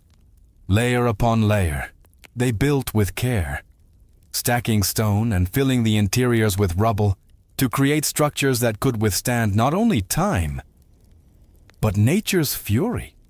And they understood nature well. Corral lies in a region prone to violent earthquakes, yet their pyramids and survived largely intact. How? By mastering earthquake-resistant architecture. Builders used flexible construction techniques, layered fills, wide foundations and rounded corners that allowed their monuments to absorb and dissipate seismic energy. It was engineering born not from textbooks, but from an intimate knowledge of the earth itself. Water management was another silent triumph. Despite living in a desert, the people of Corral developed sophisticated irrigation systems. Channels and canals carefully guided river water to their agricultural fields, allowing crops to flourish even during dry seasons. No water was wasted. Every drop mattered. The layout of Corral itself reflected brilliant urban planning. Major structures aligned with key astronomical points, suggesting a deep understanding of the solar cycles. The sunken plazas, with their precise geometry, were more than gathering places. They were instruments for tracking the heavens, allowing priests and astronomers to predict seasons crucial for survival. Even the city's organization spoke of a complex society: residential zones, administrative areas, ceremonial centers, all were arranged in harmony, balancing communal life with sacred spaces. They built not just for the moment, but for generations. Today, as modern engineers marvel at Coral's resilience, they are reminded that greatness is not measured by technology alone. Sometimes the deepest wisdom lies in understanding the forces of nature, in working with the land, not against it. Coral's stones have endured storms, quakes, and the erosion of time itself. They stand as a silent testament to a civilization that engineered their dreams into the desert sands. For centuries, the city of Coral flourished, a beacon of peace, music, trade, and architectural mastery in the desert sands. And then, quietly, almost without a trace, it was abandoned. No fires marked its fall, no signs of conquest scar its walls, no mass graves or shattered monuments tell a story of sudden disaster. Instead, Coral simply faded, its plazas emptied, its pyramids left to the drifting sands, its flutes and drums silenced by time. Why did they leave? That question still lingers like a ghost across the Super Valley. Some scholars believe that environmental change struck the final blow. Evidence suggests that a long period of drought may have crippled Coral's agriculture. Without the river's life-giving waters, the fields would have withered. Trade networks, dependent on surplus cotton and food, would have faltered. The careful balance Coral had maintained with its harsh environment may have finally tipped beyond repair. Other theories point to shifting trade routes. As neighboring cultures grew and new centers of power emerged along the coast and inland, Coral's influence might have diminished. Perhaps the goods they once supplied, cotton, fish, produce, were no longer enough to sustain their role as a dominant city. Slowly, the lifeblood of commerce drained away. Still others whisper of internal decline. Without written records, we can only imagine political struggles, religious upheaval, or simple exhaustion after centuries of growth. Even peaceful societies can fracture under pressure when survival becomes uncertain. Whatever the cause, the departure seems to have been gradual, not sudden. Families likely drifted away one by one, seeking more fertile valleys, stronger rivers, new beginnings. Children who once ran across Coral's plazas grew up telling stories of a lost city behind them, stories that would eventually fade into legend. The desert reclaimed what humans had built. Winds carried fine sand over stone temples. Flutes lay buried beneath shifting dunes. What had once been a humming, vibrant civilization became a field of silent, sleeping mounds. For nearly 4,000 years, Coral remained hidden, a whisper beneath the sands, waiting. Today, as archaeologists carefully uncover its stones, the question still burns. How does a city so advanced, so beautifully crafted, simply vanish?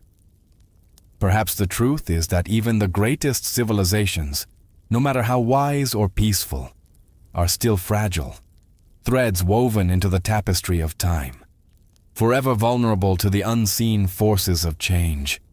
For millennia, Coral lay forgotten.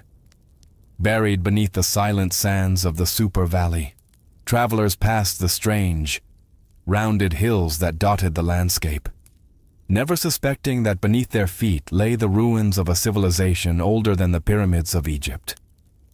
To them, these were just natural formations, mounds shaped by the wind and time. It wasn't until the late 20th century that the world would finally hear Corral's voice again. In the 1990s, Peruvian archaeologist Ruth Shady led a team into the Super Valley, driven by curiosity and a growing sense that these hills might hold secrets no one had yet uncovered. What they found would rewrite the story of human civilization in the Americas. Layer by painstaking layer, the sand was brushed away. Beneath it emerged walls of carefully cut stone, grand staircases, sunken plazas, pyramids. A city far older than anyone could have imagined. Radiocarbon dating confirmed the unbelievable. Corral was over 4,600 years old, thriving at the same time as the earliest civilizations in Mesopotamia and Egypt. It was a discovery that shook the foundations of archaeology. Before Corral, scholars believed that civilization in the Americas developed much later. Shadowed by the great empires of the Old World, Corral changed everything. It proved that the Americas had birthed monumental architecture, complex urban life, and social organization independently. Long before the rise of the Incas or the Maya, Ruth Shady and her team found not just stone and rubble, but the remnants of life. Musical instruments, fishing nets, textiles, quipu, ancient knot records, and even offerings made to the gods. Each artifact told a story of a people who had built a society with vision, intelligence, and profound creativity. Corral's rediscovery was more than an academic triumph. It was a resurrection. A civilization that had slept beneath the desert for thousands of years now stood revealed under the open sky once more. Its plazas kissed by the same winds that had once carried the sounds of flutes and the laughter of children. Today, Corral is recognized as a UNESCO World Heritage Site, a fragile, priceless link to humanity's earliest dreams of building, belonging, and believing. The sands had hidden Corral well, but in the end, the stones endured, waiting for someone to listen, to see, to remember. Carol stands today as a silent giant, a reminder that civilization's roots stretch far deeper than we once believed. Among its pyramids and plazas, the ancient stones whisper a story that reshapes our understanding of humanity's journey. A story not of conquest and bloodshed, but of harmony, ingenuity, and hope. Long before the towering empires of Greece, Rome, or even Egypt, the people of Corral were building something extraordinary.